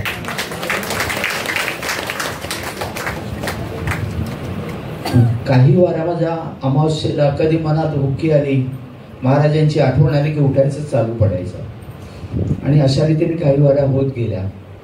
अशीच एक अमावस्येची रात्र होती आणि त्यावेळेला मी गिरनारला गेलो होतो. पावसाळ्याचे दिवस होते, अत्यंत मुसळधार वारा वादळ पाऊस होता आणि त्यावेळेलाही कळत नकळत म्हणा किंवा महाराजांनी आंतरिक प्रेरणा देऊन म्हणा मी त्या जंगलामध्ये खाली उतरलो आणि त्या जंगलातून जात असताना निबिड अंधकार, कारण अमावस्या होती, अंधकारामध्ये मी खाली जातोय. उतरता उतरता कुठे जातोय, काय जातो काही कल्पना येईना आणि पावसामुळे तर काही दिसत नव्हतं. जवळ खाण्यापिण्याचेही काही जिन्नस नव्हते. अशा ह्याच्यात माझा प्रवास चालू होता. प्रवास करता करता मी बराच पुढे गेलो आणि पुढे काही दिसेना. एवढा जबरदस्त पाऊस, संपूर्ण भिजलो होतो, शरीर थंडीने कापत होतं. काय करावं ते कळत नव्हतं, रस्ताही दिसत नव्हता. अशा ह्याच्यामध्ये माझा प्रवास चाललेला होता आणि कुठेतरी कुजबुजण्याची आवाज ऐकू आला. एक झोपडी होती, त्या झोपडीतून थोडासा मंदसा प्रकाश बाहेर पडत होता. मला थोडासा धीर आला कारण मला आडोशाची गरज होती. मी जसा तिकडे झोपडीच्या दाराजवळ जाऊन पोचलो आणि झोपडीच्या दरवाजावर मी थाप मारणार एवढ्यात आतून आवाज आला, कौन है अंदर आ जाओ. जसा मी आत शिरलो, संपूर्ण ही झोपडी धुराने व्यापलेली होती. आतमध्ये जाऊन पाहिलं 3 साधू, बैरागी साधू त्या ठिकाणी चिलिंबीत बसलेले होते. बाजूला धुनी होती आणि संपूर्ण झोपडी हे त्या धुराने व्यापलेली होती. एक पाऊल आत टाकलं, पुन्हा मी मागे घेणार एवढ्यात त्यांच्यापैकी एकाने खडोर स्वरामध्ये मला सांगितलं की अंदर आ जाओ और दरवाजा लगा दो. त्यांच्या स्वरामध्ये एवढी ताकद होती की मी यांत्रिकपणे आत पाऊल टाकलं. माझ्या समोर बसण्याचा आदेश दिला. त्यांच्या समोर मी बसलोय. ते चिलीम पीत होते 3 जण. एक तर संपूर्ण लंगोटानिशी होते, दुसऱ्यानी भगवी वस्त्र कफनी घातलेली होती. ते मध्यम वयी होते, एक तर वयस्कर होते आणि तिसरा बालयोगी होते. त्यांनी सुद्धा कफनी घातलेली होती. भल्या मोठ्या भिगबाळ्या त्यांच्या कानामध्ये होत्या. अशा ह्याच्यात ते 3 बसलेले आहेत आणि चिलीम पिता पिता एकाने चिलीम माझ्यासमोर धरली. मग मी त्यांना सांगितलं, मैं चिलीम नाही पिराव. त्यांनी कुत्सित नजर माझ्याकडे फिरवली आणि त्यांचं चिलीम पिणं चालू होतं. पाहिलं तर त्यांच्या बाजूला दारूचे ग्लासही होते आणि ते दारू पितायत. पिता पिता एकाने माझ्यासमोर दारूचा ग्लास पण सारला पुढे. मला मी शराब नाही पिताय. पुन्हा तेच कुस्तीच हास्य माझ्याकडे फेकलं गेलं. त्यांचं दारू पिणं आणि चालू होतं. मनामध्ये विचार आला की एक असले योगी आहेत, हे तर काय सर्व असेच भोगी दिसत आहेत, असं माझ्यामध्ये शराब पितायत, चिली मोडतायत असं. आणि त्या ठिकाणी कहर म्हणजे ते धुनी पेटवली होती आणि धुनीमध्ये अक्षरशः मांस शिजत होतं. ते पाहिल्यावर माझ्या अंगावर सरसरीत काटा उभा राहिला. इथून कधी पलायन करतो असं मला झालं. बाहेर पावसाचं तांडव नृत्य सुरू होतं, विजा कडकडत होत्या, पडत होत्या आणि अशात बाहेर पडणं अधिक खतरनाक होतं. पण आज बसणं त्याहून अधिक अवघड झालेलं होतं. पण मी चळवळ करत होतो, पण तिकडे दुर्लक्ष करत त्यांचंही चालू होतं. शेवटी त्या तिघांनी त्या ठिकाणी पंगत वाढायला सुरुवात केली. 4 पानं वाढली. मग मी त्यांना सांगितलं, मैं मांसाहार नहीं करता है. पुन्हा बोले जंगल में कुछ नहीं मिलेगा, जो मिलता है खा लो, नहीं तो भूखे मर जाओगे. बोला कुछ भी हो जाए मैं मांसाहार नहीं करने वाला. हे बोलल्यावर त्याने बोला नहीं करना है तो मत करो. आणि त्यांनी तिघांनी यथेच्छ ताव मारला. आणि नंतर त्यांचं जेवण झाल्यानंतर त्यांच्यापैकी एकाने सांगितलं, वो धुनी के पास प्रसाद रखा है. वाडग्यामध्ये तो मांसाहाराचा थोडासा प्रसाद होता. बरं हो खा लो. त्यांच्या स्वरामध्ये एवढी अधिकारवाणी होती की मी यांत्रिकपणे उठलो आणि तिकडे गेलो आणि थरथरत्या हाताने तो वाडगा घेतला. जसा मी तो वाडगा हातात धरला, त्यामधून सुमधून हलव्याचा सुगंध बाहेर पडू लागला. मी कित्येक क्षण भानावर होतो. मी त्यांच्याकडे पाहिलं. ते मिस्किन नजरेने माझ्याकडे बघून हसत होते आणि ते मला उसंत द्यायला तयार नव्हते. एकाएकी त्या धुनीमधला संपूर्ण परिसर अगोदर कुबट वास मारत होता. धुराच्या ह्याच्यामध्ये अंधकारमय झालेला होता. तिकडे अत्तराचा, फुलांचा सुगंध दरवळू लागला. त्यांच्या तिघांच्या मागे तेजवले दिसू लागली. सुवर्ण कांती असलेल्या त्या दत्तात्रयाला ओळखणं मला अजिबात कठीण केलं नाही. त्यांच्या बाजूला असलेले कर्पूर कांती असलेल्या गोरक्षनाथांनाही मी ओळखू शकलो. पण त्यांच्या बाजूला असलेले बालवयी योगी कोण होते ते कळेना. पण ते मीननाथ होते. मग महाराजांनी आम्हाला संपूर्ण आदेश दिला, पुढल्या कार्यासाठी प्रेरित केलं. ते मीननाथांनी माझ्याकडे केसरी दुधाचा प्याला प्रसाद म्हणून दिला. त्याला अवीट अशी गोडी होती. नंतर महाराज म्हणाले, बेटा अभी निकलो, तुम्ही निकलना चाहिए. इतका वेळ तिथून बाहेर पडायला मन उद्युक्त होत नव्हतं. पण आता मात्र ते सांगतात निकलो, पण बाहेर पडायला मन तयार नव्हतं. शेवटी त्यांच्या आदेशानुसार त्यांना वंदन केलं, बाहेर पडलो आणि परतीचा प्रवास स्वीकारला. अशा घटना घडल्या की आपल्याला वाटतं आपण महाराजांना सहज ओळखू शकतो, पकडू शकतो, जे देवाधिकांनाही शक्य नाहीये ते. असाच एक पावसाळ्यातला प्रसंग होता आणि तिकडे मुसळधार वारा, वादळ, पाऊस चाललेला आहे. पावसाचं तांडव नृत्य गिरनारवर चालू होतं आणि अशा ह्याच्यामध्ये मी गुरुशिखरवर जाऊन चरण पादुकांसमोर बसलोय. त्यावेळेला मनामध्ये एक वेगळा विचार होता, अरे अशा ह्याच्यामध्ये बसणारा मायासारखा मीच असा कुठेतरी अहंकार असेल. मी बसलोय, रात्रीचा सुमार, आणि थोड्याच वेळात खडावांच्या पावलांचे आवाज जवळ येऊ लागले. आणि खडावांच्या पावलांचे आवाज जवळ आले आणि पाहिलं तर एक बैरागी तिकडे आलेले आहे, अस्ताव्यस्त जटा आणि फक्त लंगोट घातलेला, आणि माझ्या बाजूला येऊन उभे राहिले. माझ्याकडे पाहिलं, हसले आणि म्हणाले, क्यों बेटा पूजा कर रहे क्या? करो करो. आणि चरण पादुकांच्या बाजूला एक छोटासा दगड होता. ते सरळ येऊन त्या दगडावर डोकं ठेवलं आणि माझ्या बाजूला पथारी टाकली आणि झोपी गेली. ह्या पावसामध्ये आणि वाऱ्यामध्ये तिकडे बसणं कठीण आहे.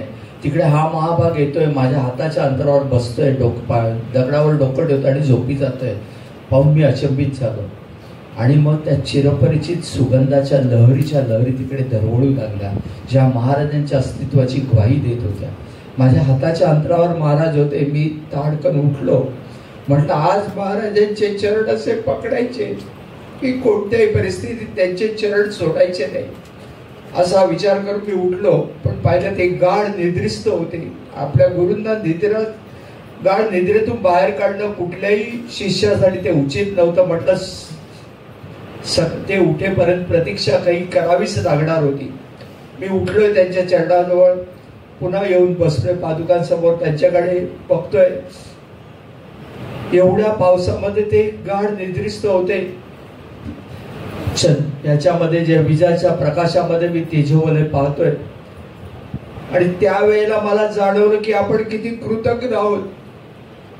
आपले गुरु कोणत्या अवस्थेत आहेत आणि आपण कधीतरी तिकडे जातो, त्यांची कधीतरी विचारपूस करतो का? त्यांनी दगडाची उशी केलेली आहे, पाषाणाची शय्या केली आणि पावसाचा सरीचं पाखरूड घेऊन आधी दया तुमच्या आमच्या सारख्या कित्येक लोकांना युगाने युगापासून मार्ग दाखवतोय.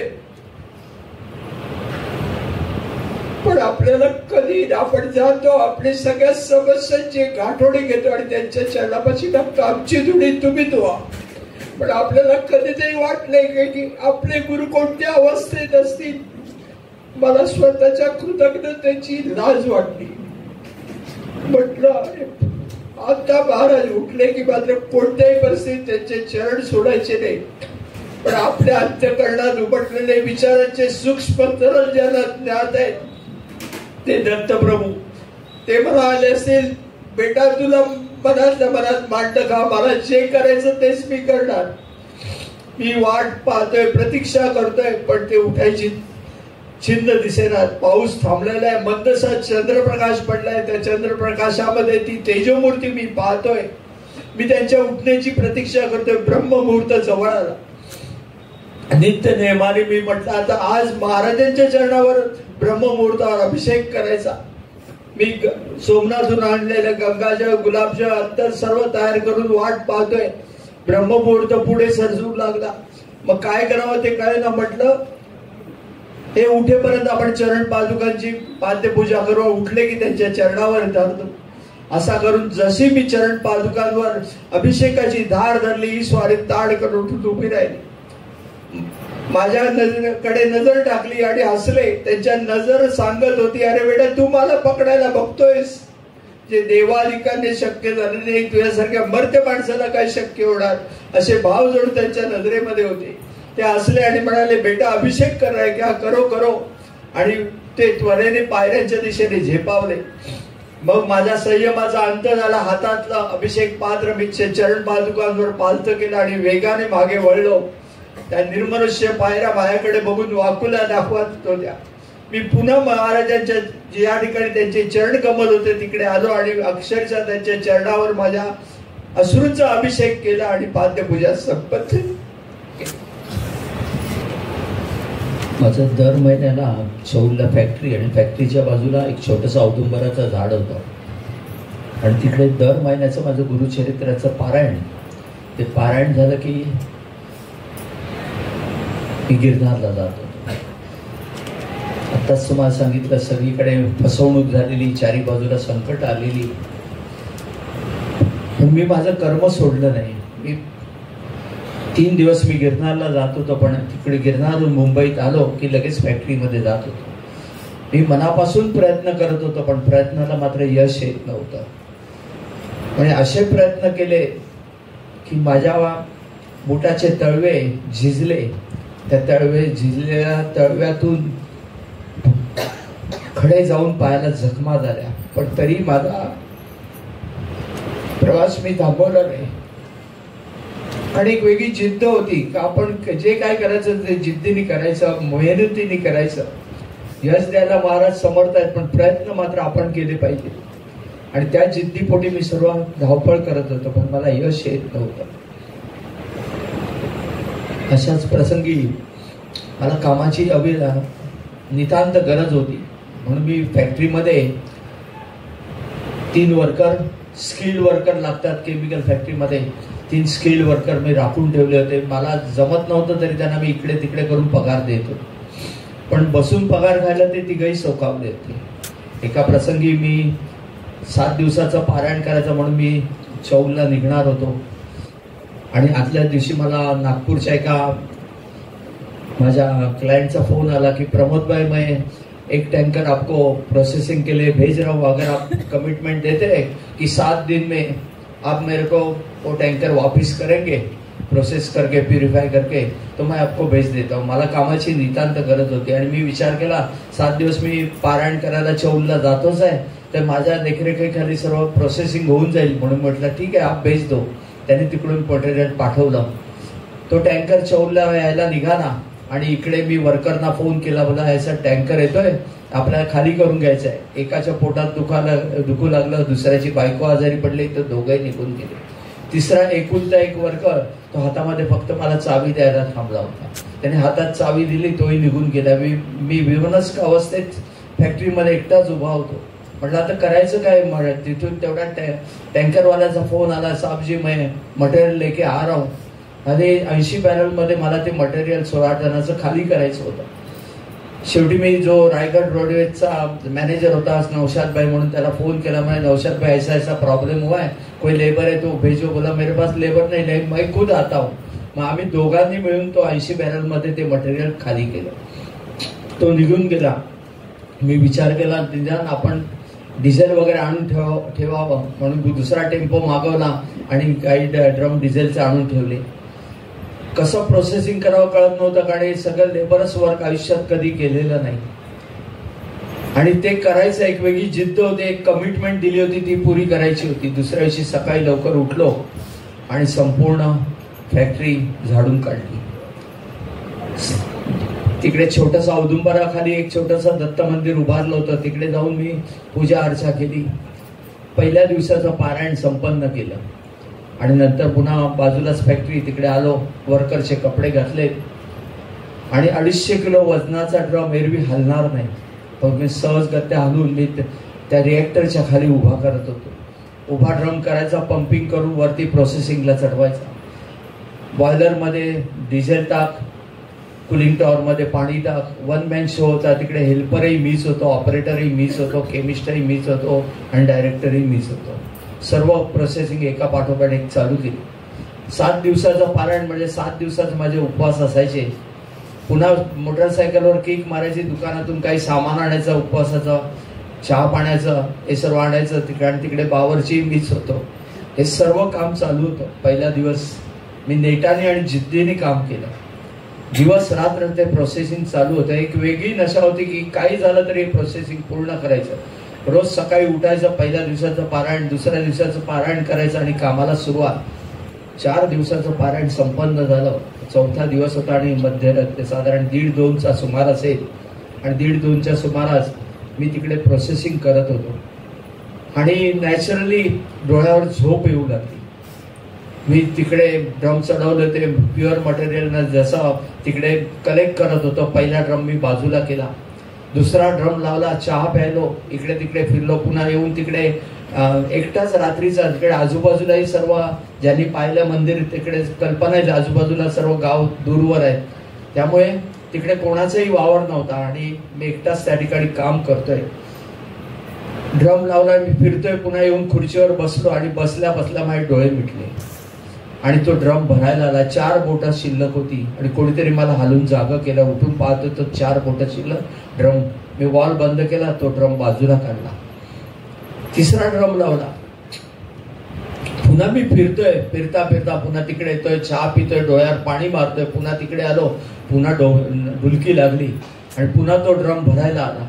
ड्रम भरायला आला तेव्हाही मी पुन्हा वॉल बंद केला, बाजूला केला आणि जेव्हा 4था ड्रम मी लावला, पुन्हा तीच परिस्थिती, डोळ्यावर झापड येऊ लागली. फिरतोय, पुन्हा चहा पितोय, तिकडे येऊन बसतोय आणि 4थ्या वेळेला जेव्हा मला कोणीतरी हलवून जागा केलं, तेव्हा मला ते जाणवलं सत्य, मी एकटा जागत नाहीये. माझे गुरु दत्तात्रय माझ्या समोर जागतायत. एरवी 250 किलो वजनाचा तो ड्रम हलू शकणार नाही असा ड्रम लिहिलेला मी तिकडे उभा करत होतो आणि अशा रीतीने ती प्रोसेसिंग चालू होती. प्रोसेसिंग पूर्ण झाली. 7 दिवसाचं पारायण झालं आणि 7 दिवसामध्ये 16 टनाचं मटेरियल प्रोसेस करून एकट्याने तयार केलं आणि नागपूरहून टँकर मागवला. टँकर मध्ये मटेरियल भरलं आणि पुढे रवाना केलं. 7 दिवसाचं पारायण झालं. स्वतः तिकडे प्रसाद भोजन बनवलं, महाराजांना नैवेद्य दाखवला, सर्वांना खाऊ घातला आणि मग मी गिरनारला गेलो. कर्माची सांगड घालून जर तुम्ही भक्ती केली तर कधीही ती असफल होणार नाही. महाराज नक्कीच तुम्हाला उचलून धरतील, पण कर्माचा त्याग करून जर तुम्ही काही केलात तर ते मात्र कधीही साध्य होणार नाही. अक्कलकोटला बरीच जण गेलात असाल, तिकडे पाठीमागे गुरु मंदिर आहे. त्या गुरु मंदिरामध्ये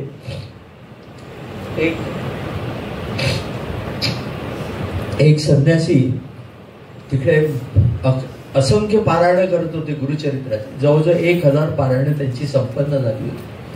आणि अशा वेळेला त्यांच्याकडे एक यती येतात त्या गुरु मंदिरामध्ये आणि हे सांगतात, भाऊ माझी 1000 पारायण संपन्न झाली, वृद्धापकाळ जवळ आला होता त्या ह्याच्यामध्ये जवळ.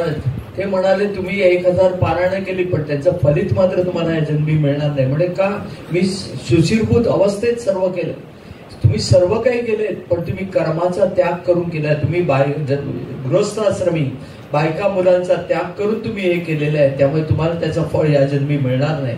पुढील जन्मी मिळू शकेल पण ह्या जन्मी तर खचितच मिळणार नाही. आणि मग आता मी काय करू, आता तुम्ही काही करू शकणार नाही कारण तुमचा वृद्धापकाळ आहे, त्यामुळे तुम्ही केव्हाही देह ठेवणार आहात. त्यामुळे ते मनस्वी पश्चाताप त्यांना झाला आणि त्या ह्याच्यात ते आजारी पडले. ते आजारी पडल्यावर त्यांचा मुलगा येतोय आणि त्यांना घरी घेऊन जातोय आणि सांगतो तुम्ही माझे बाबा नाही, तुम्ही एक संत म्हणून मी तुम्हाला माझ्या घरी घेऊन जातोय कारण तुम्ही संत आहात, पण मी बाबा म्हणून तुम्ही माझं आपलं कर्तव्य पार पाडलेलं नाही. ह्याने पा म्हटलं की ते पाण्याचा ग्लास त्याच्यासमोर सेवा शुश्रूषा अशा रीतीने केली की सर्व प्रकारे त्यांनी त्यांची सेवा शुश्रूषा केली. आता तुम्हीच ठरवा याच्यामध्ये श्रेष्ठ कोण, 1000 पारायण करणारा की आपल्या कर्माचं पालन करून पुढे जाणारा त्या मुलाचं. तुमचं उत्तर तुम्हाला सापडल्याशिवाय राहणार नाही. म्हणून कर्म हा पहिला देव आहे. जर मुलं आता येतात शाळेमध्ये, बरीच जण म्हणतात आम्हाला काहीतरी आमच्या मुलांना द्या सरस्वतीचा मंत्र, गणेशाचा मंत्र. म्हटलं जरूर देईल पण तो मंत्र फक्त 5 मिनिटासाठी असावा. जर तो मंत्र तुम्ही दिवसभर म्हणाल आणि परीक्षेला जा म्हणाल मला परीक्षेमध्ये 0 मार्क्स मिळाले तर तो दोष मंत्राचा नाहीये, कारण त्या मंत्राच्या जोडीला असलेलं कर्म ते तुम्ही केलं नाही. विद्यार्थ्यांचं कर्म काय तर त्यांनी विद्याभ्यास करणं हे त्यांचं पहिलं कर्म आहे. मग तुम्ही विचार येतो की मग आम्ही हे मंत्र श्लोक वगैरे का म्हणायचे, तर त्याच्यामुळे एक कॉन्फिडन्स लेवल तुमच्यामध्ये डेव्हलप होते. आणि ती समजा तुम्ही अभ्यास केलेला आहे आणि भीतीपोटी जर त्या ठिकाणी विस्मृती झाली तर त्या ठिकाणी जर तुम्ही गणपती अथर्वशीर्ष म्हणत असाल, सरस्वती मंत्र म्हणत असाल, ते कुठेतरी तुमचा आंतरिक कॉन्फिडन्स बाहेर पडतो आणि ती विस्मृतीत गेलेला तुम्ही केलेला अभ्यास पुन्हा तुमच्या मनापटलावर येतो आणि तुम्ही चांगल्या रीतीने पेपर सोडू शकता. आत्मविश्वास हा आवश्यक असतो आणि तो देण्याचं काम हे मंत्र करतात. पण ते फार तर 5 मिनिटं 10 मिनिटं याच्यापेक्षा जास्त असू नये. बाकी मनोभावे तुम्ही काही करा पण जास्त वेळ अभ्यासाकडे द्या, एवढंच मात्र मी त्या ठिकाणी सांगू शकतो. आतापर्यंत महाराजांनी तिकडे अतिरुद्र स्वाहाकारही करून घेतले. 2 वेळा अतिरुद्र स्वाहाकार आणि 2016ला शिवदत्त मंदिराची उभारणी झाली. त्यानंतर तिकडे दर महिन्याला यज्ञ होत आहेत आणि यज्ञ वेगवेगळ्या प्रकारचे यज्ञ आहेत आणि आतापर्यंत ते अखंडित असे दर मासिक यज्ञ झालेत. जवळजवळ 118 यज्ञ तेव्हापासून झालेले आहेत. त्याच्यामध्ये 2 अतिरुद्र आहेत, स्वातंत्र्य सूर्य यज्ञ, क्रांती सूर्य यज्ञ. देशाच्या स्वातंत्र्य सैनिकांचा आपण नजरेसमोर ठेवून घेतलेले यज्ञ आहेत, कारण त्याचा मुलांवर चांगला परिणाम व्हावा म्हणून आम्ही त्या पद्धतीचे यज्ञ त्या ठिकाणी करून घेतो. अशा पद्धतीचे तिकडे दर महिने मासिक यज्ञ करतो. ते अतिरुद्र स्वाहाकार झाल्यावर एक आमच्या परिवारामध्ये एक डॉक्टर आहेत, त्यांनी सांगितलं की काका तुम्ही एवढी मेहनत घेतली, कारण हे माझं 946व गिरनारवर प्रवचन आहे.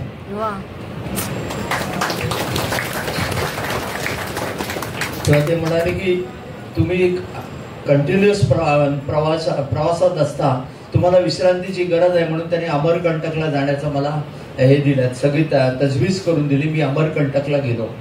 अमरकंटकला मी गेलो आणि तिकडे नर्मदा मैया अमरकंटकच्या इथून छोटासा प्रवाह येतो, त्या प्रवाहाच्या इकडे मी जाऊन पोहोचलो आणि तिकडे मी पूजा अर्चा करीत होतो आणि एवढ्यात माझ्या पाठीमागून एक छोटीशी मुलगी आली.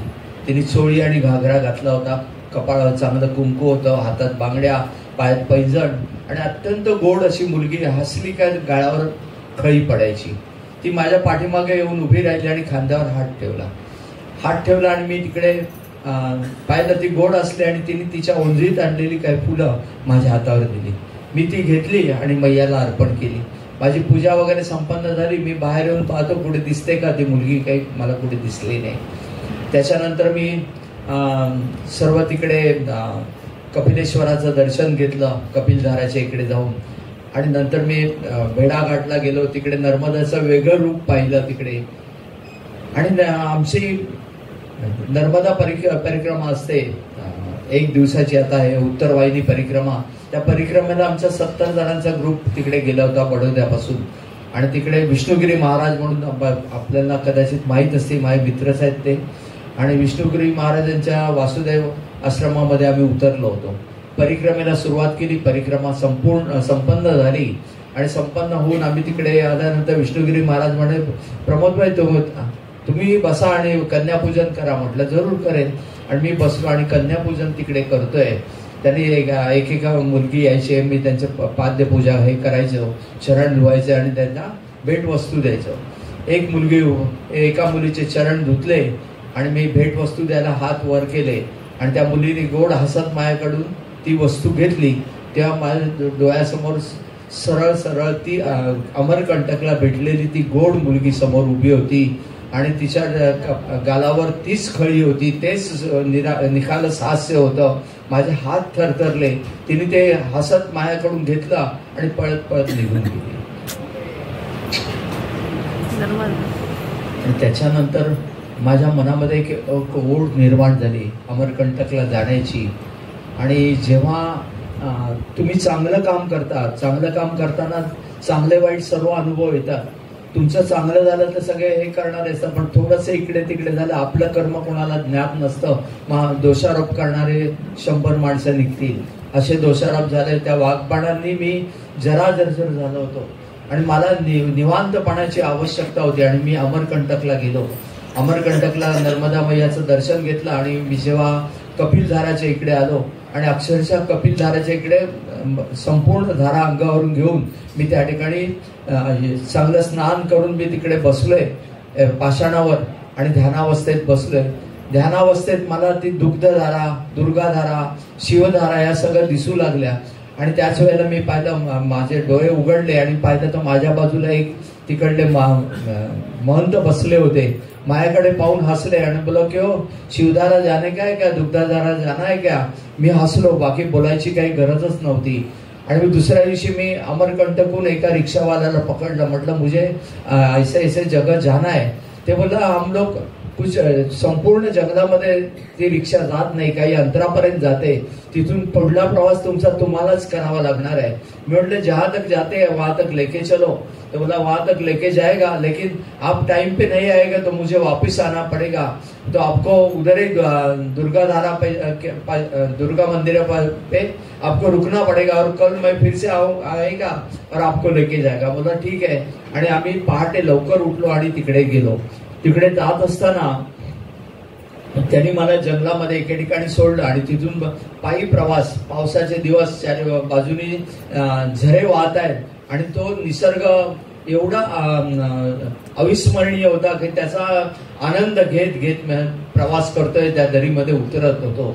दरीत उतरत असताना एके ठिकाणी निमुळता रस्ता होता. त्या रस्त्यावर एक अजगर पडला होता आडवा आणि त्याने नुकतंच आपलं भक्ष्य खाल्लेलं होतं, त्यामुळे तो सुस्तावस्थेत पडलेला होता. पुढे जाण्याचा रस्ता त्यांनी ब्लॉक केलेला होता. काय करावं ते कळत नव्हतं. आणि अजगरांनाही महाराजांनी गुरु केलेले, आपल्या 24 गुरुपैकी एक अजगर आहे. मी मनोभावे त्यांची प्रार्थना केली. थोड्या वेळानंतर 5-10 मिनिटं थांबून राहिलो होतो. अजगर बाजूला झाला आणि मी पुढे निघालो. पुढे आलो, दुर्गाधारेपाशी आलो. तिकडे यथेच्छ स्नान केलं आणि दुर्गा मंदिरामध्ये आलो. तिकडे महंत होते, त्यांनी मला चहा पाणी दिला, आईचं दर्शन घेतलं. मी म्हटलं मुझे शिवधारा और दुग्धधारा जाना है. ते बोला जल्दी जाना और वापिस आ जाना, क्योंकि उधर कोई मनुष्य प्राणी नहीं है और कुछ भी नहीं है, तो आप आणि स्वापदांचाही भय आहे असं म्हणून त्याने मला त्या ठिकाणी सावध केलं आणि मी पुढे जायला निघालो. तिकडे मी एका दरीत उतरून पुढे शिवधारेपाशी जात होतो. आणि दरीत उतरत असताना एका बाजूला एक झाडाची फांदी होती आणि बाजूला निमुळ असं सपाट जागा होती. त्या जागेपाशी मी येऊन पोहोचलो. झाडाच्या फांदीचा आधार घेत मी जागेवर सपाट जागेवर आलो आणि त्याच वेळेला मी एक झोपडी पाहिली. ती झोपडी पाहिल्याबरोबर माझ्या त्या प्रचंड भूक मला लागली याची मला तिकडे जाणीव झाली, कारण सकाळपासून मी काही खाल्लेलं नव्हतं. म्हटलं कोण झोपडीत आहे बघावं म्हणून मी पुढे गेलो आणि झोपडीचा दरवाजा ठोठावला. आतून एक वृद्ध स्त्री बाहेर आली.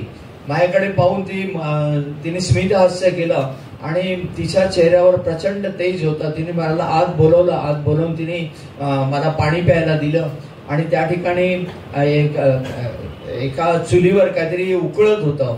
तो तिने एका पेल्यात आणून दिला. तो कावा होता. त्या कावा प्यायल्यानंतर मला प्रचंड असं चैतन्य शरीरामध्ये आलं आणि मी तिकडे त्यांच्याशी वार्तालाप करतो. एवढ्यात बाहेर कोणीतरी डोक्यावरचं काहीतरी खाली टाकलंय असा आवाज आला. मी पाहतो यांचे वृद्ध स्त्रीचे यजमान बाहेर उभे, साधूच होते तेही. त्यांनी डोक्यावरची मोळी खाली टाकली आणि ते आत आले. ते आत आले, हातपाय धुतलं. ते आत आल्यावर त्या माऊलीने त्यांना पाणी प्यायला दिलं. नंतर ते आम्ही दोघंही तिकडे वार्तालाप करीत बसलोय. वार्तालाप करता करता त्यांच्यामध्ये असलेल्या प्रचंड ज्ञानाची अनुभूती तिकडे मला मिळाली. माझा 7 जन्माचा इतिहास तिकडे त्यांनी मला सांगितला. तेव्हा मी नतमस्तक झालो. बाजूला एक शिवलिंग होतं, त्याच्यावर बिलोपत्र वाहिलेलं दिसत होतं. त्यानंतर त्या माऊलीने आम्हाला कंदमुळं आणून दिली. ती कंदमुळं एवढी वेगळी आणि रुचकर होती. ती खाऊन माझी भुकेचं शमन झालं आणि मग माझ्या लक्षात आलं माझ्या झोळीमध्येही काय फळं आहेत. मी ती फळं काढली आणि तिकडे त्यांच्या एका पानावर तिकडे ठेवली आणि त्यांना प्रसाद म्हणून त्यांना म्हटलं हे आप केली आहे आणि 2 फळं तिकडे ठेवली आणि मी त्यांचा निरोप घेतला. मुझे जल्दी जाके वापिस आना है, बोला जहाँ निकल जाइए. आणि मी तिकडे शिवधारा दुग्धधारेपाशी जाऊन पोहोचलो. तिकडे दर्शन घेतलं आणि मी पुनश्च परतीचा प्रवास स्वीकारला. पुन्हा तो दरी चढून मी तिकडे ज्या मोकळ्या जागेत आलो त्या जागेवर मी येऊन पोहोचलो आणि माझं सर्व शरीर तिकडे भीतीने कापू लागलं. तिकडे कुठेही झोपडी नव्हती. संपूर्ण मोकळं हे दिसत होतं. मी आजूबाजूचा परिसर पाहिला. ती झाडाची फांदी दाखवत होती, ग्वाही देत होती की इकडे झोपडी आहे. आणि मी त्या ठिकाणी पोहोचलेलो होतो आणि त्या ठिकाणी मी पाहिलं की एका पानावर 2 फळं होती आणि ती उष्टवलेली दिसत होती. मग मात्र माझा मनात भीती निर्माण झाली आणि मी तिकडे नमस्कार करून तिकडून निघालो आणि दुर्गाधारेपाशी आलो आणि माझा चेहरा पाहूनच तिकडल्या महंतांनी जाणलं काहीतरी घडलेलं आहे. मी जाऊन त्यांना ही हकीकत सांगितले. ते गंभीर झाले. म्हणे बेटा एक काम करो, माँ के पास जाके बैठ जाओ. मी दुर्गा मातेपाशी जाऊन बसलो आणि तेही माझ्या बाजूला येऊन बसलेले होते. आणि त्यावेळेला जेव्हा मी तिकडून मातेपाशी बसलो तेव्हा ती वृद्ध स्त्री आणि ते यजमान हे दोघेही दुसरे तिसरे कोणी नसून साक्षात शिव पार्वती त्या ठिकाणी होते. आणि त्या महंतांच्या डोळ्यातून अक्षरशः अश्रुधारा वाहत होत्या. त्यांनी उठून मला जवळ घेतलं आणि म्हणाले जिसके लिए हम लोग इधर सालों से बैठे हैं वो आपको दर्शन देके निकल गए. आणि मी त्यांचा आशीर्वाद घेतला आणि परतीचा प्रवास स्वीकारला.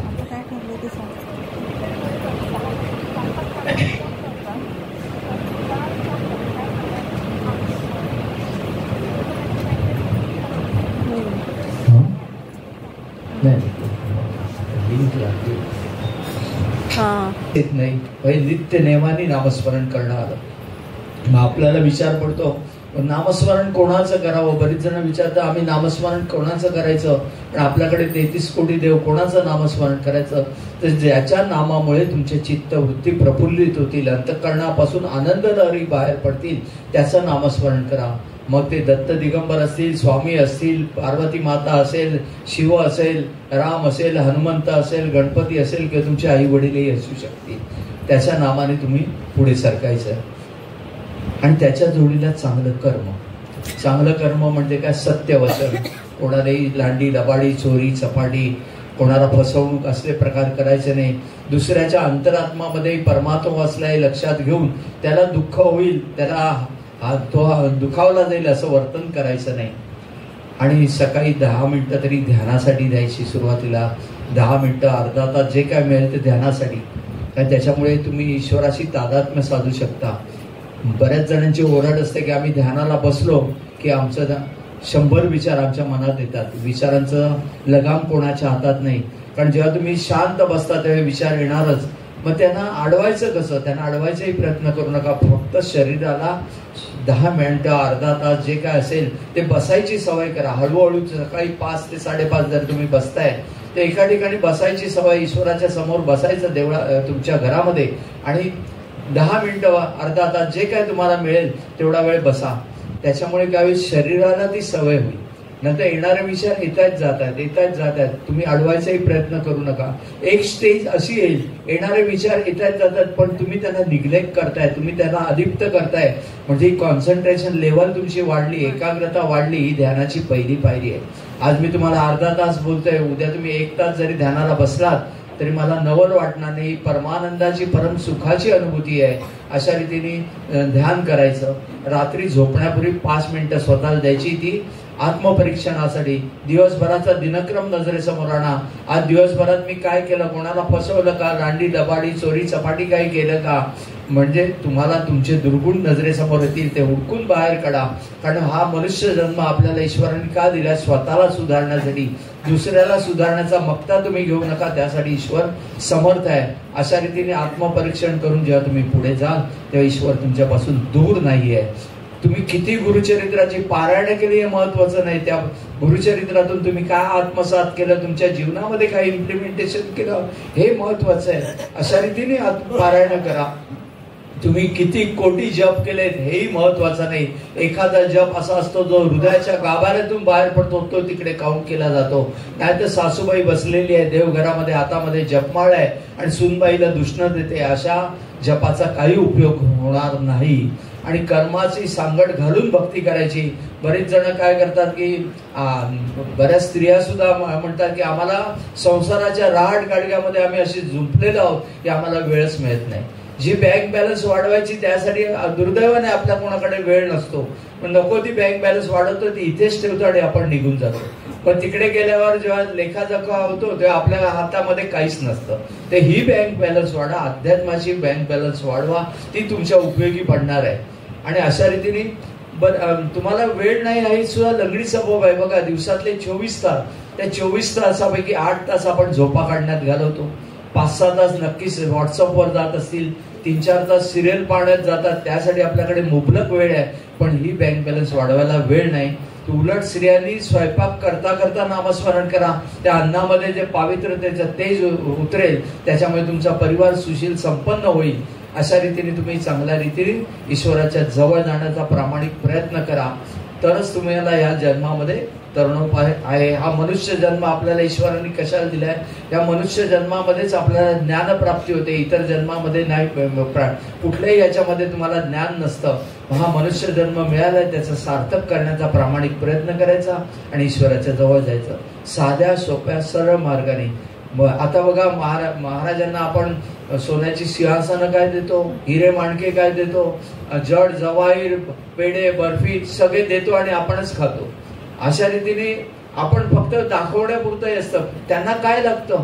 त्यांना तो परमोच्च भाव लागतो, तो शुद्ध भाव लागतो, शरणागत भाव लागतो. तो त्या भावातली पवित्रता त्यांना लागते, ती आपण त्यांना देतच नाही. आणि जर ती देत नसेल तर बाकी सर्व गोष्टी या त्यांच्यासाठी गौण आहेत. तेव्हा हा पवित्र भाव त्यांच्या चरणापाशी अर्पण करा. एखादा तुम्ही हे आहे, दगड आहे, दगडाला तुम्ही शेंदूर लावताय आणि नित्य नेमाने पूजा करता. हळूहळू काय म्हणतो आपण की त्या ठिकाणी देवत्व आलंय, आणि देवत्व आलं आणि आम्ही जे मागतोय ते मिळतंय आम्हाला. मग त्या दगडात देव आहे का? तर नाही, तो तुमच्या अंतःकरणात देव आहे. आणि तो भाव तुमचा तिकडे उतरलाय, त्याच्यामुळे ते देवत्व त्याच्यात आल्याचा भास होतो. तो प्रत्यक्षात आपल्या जवळ आहे, म्हणजे आपण कस्तुरी मृगासारखे मात्र फिरत असतो आणि त्याच्यापासून दूर जातो. आता एक छोटंसं गाणं होईल, त्याच्यानंतर पुन्हा एक चालू करू. थोडासा वेळेचा प्रॉब्लेम आहे, त्यामुळे ऍक्च्युली माझं प्रवचन जवळजवळ 3 तासाचं असतं, 2.5 ते 3 तास. पण ठीक आहे, पुन्हा आपण वेळ काढू आणि निवांत हे करू. आता एकच अनुभव सांगतो आणि त्याच्यानंतर मी आवरत घेतो.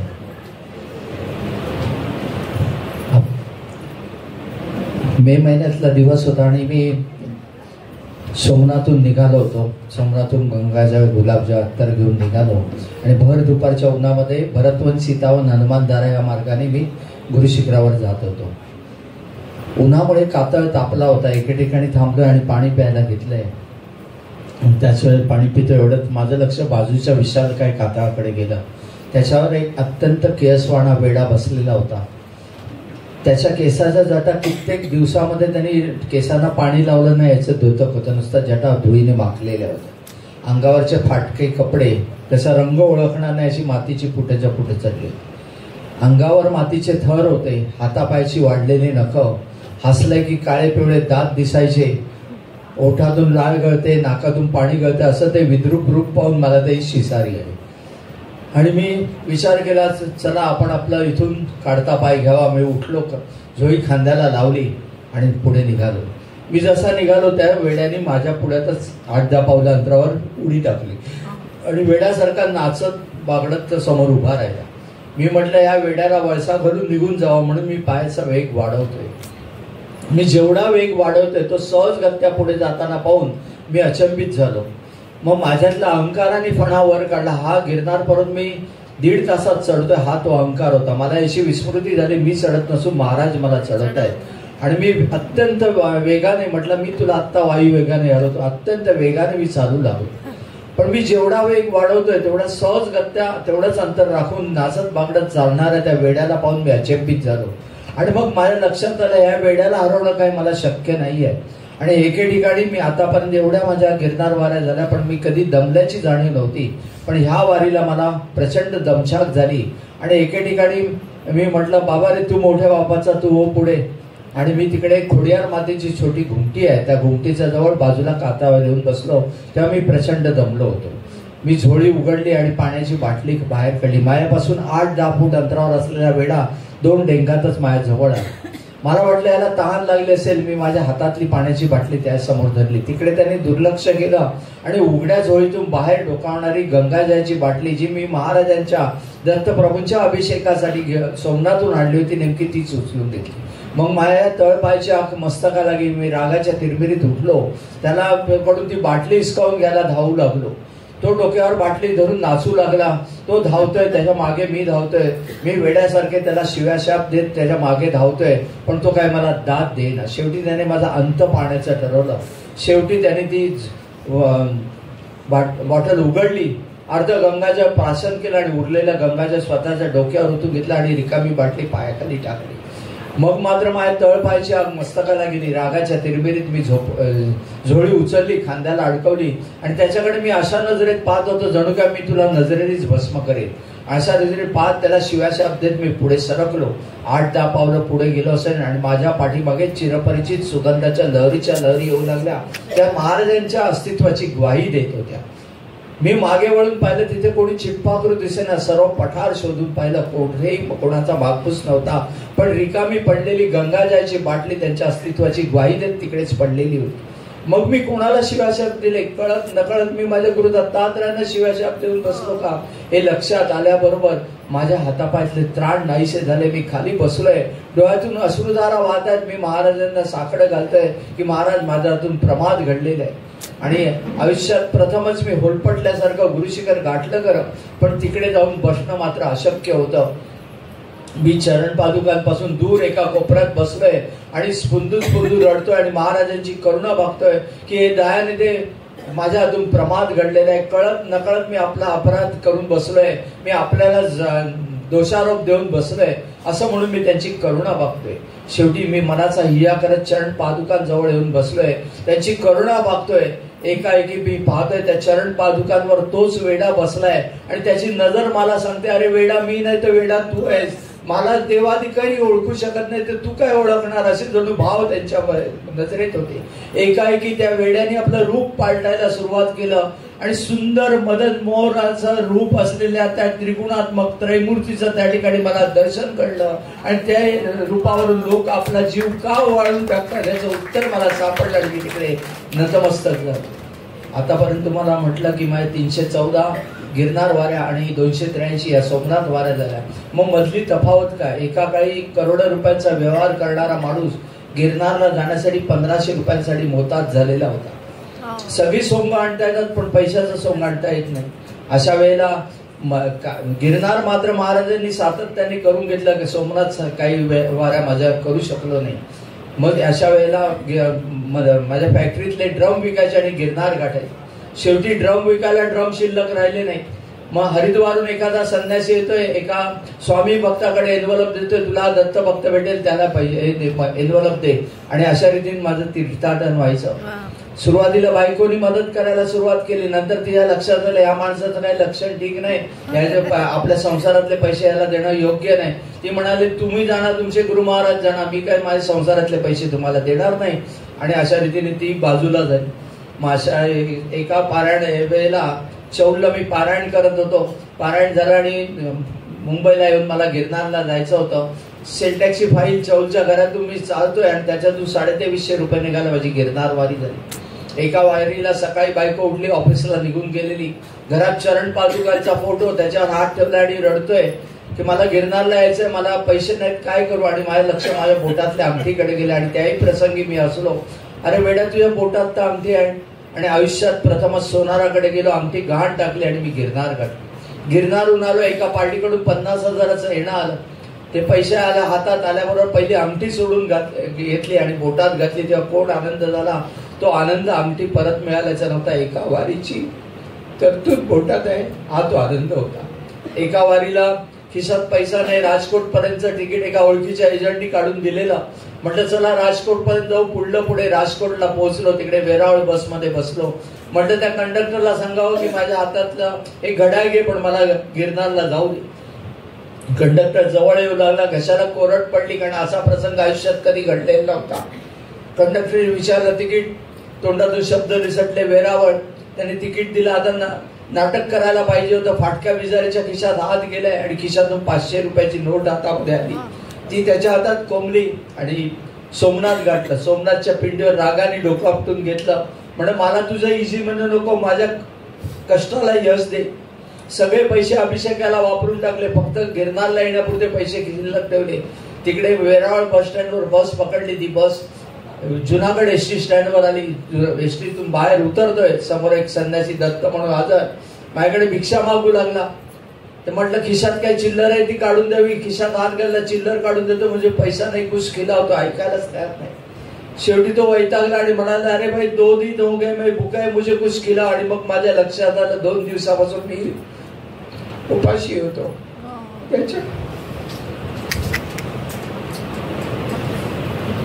त्याच्या हट्टाखातर एसटीच्या कॅन्टीन मध्ये घेऊन गेलो. त्याच्यासाठी एका प्लेटची ऑर्डर दिली. मैं अकेला नाही खाएगा, तुमको भी खाना पडेगा. त्यांनी स्वतः 2 प्लेटची ऑर्डर दिली. कशा खाली अन्न उतरत नव्हतं, पण त्याच्या हट्टाखातर कसे बसे 2 घास पोटात टाकले. आणि म्हटलं आता आपल्या इज्जतीचा फालुदा इथेच होणार. काउंटरवर गेलो. पुन्हा नाटक करतोय. पुन्हा फाटक्या विजारीच्या खिशात हात गेलाय. पुन्हा 500 रुपयाची नोट हातात. एक सायन्सचा स्टुडंट प्रत्येक गोष्ट कन्फर्मेटरी टेस्ट शिवाय पुढे जाणार नाही, त्याच्या बाबतीत घडणाऱ्या घटना होत्या. ते पैसे त्याला दिले. त्यांनी उरलेले पैसे दिले. संन्यासाकडे नजर गेली. तो मिस्किल नजरेने माझ्याकडे बघून हसू लागला. रागाचा पारा चढला. रागाच्या तिरबिरीत गुरुशिखर गाठलं. महाराजांच्या चरणावर सगळे पैसे टाकले आणि एवढ्या रागाने डोकं आपटून घेतलं. मला तुझं हे अपमानास्पद जीवनच नकोय. आणि एवढ्या रागाने डोकं आपटून घेतलं की कपाळावर जखम झाली. ओळखीचा बसवाला होता. कसं बसं करून मुंबईला आलो. बायकोनी दरवाजा उघडला आणि निरखून पाहते तर एक कसली जखम आहे. निरखून पाहते ते चरण पादुका उघडले होते.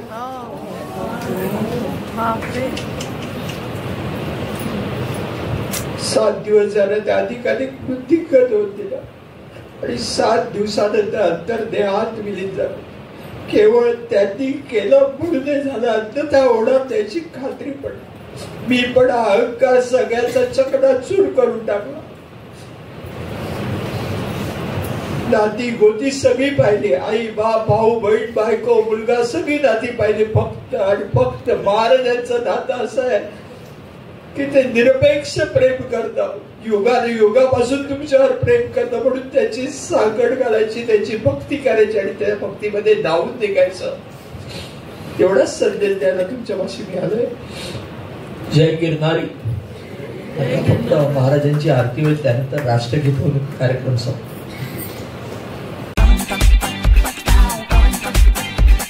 आचार्य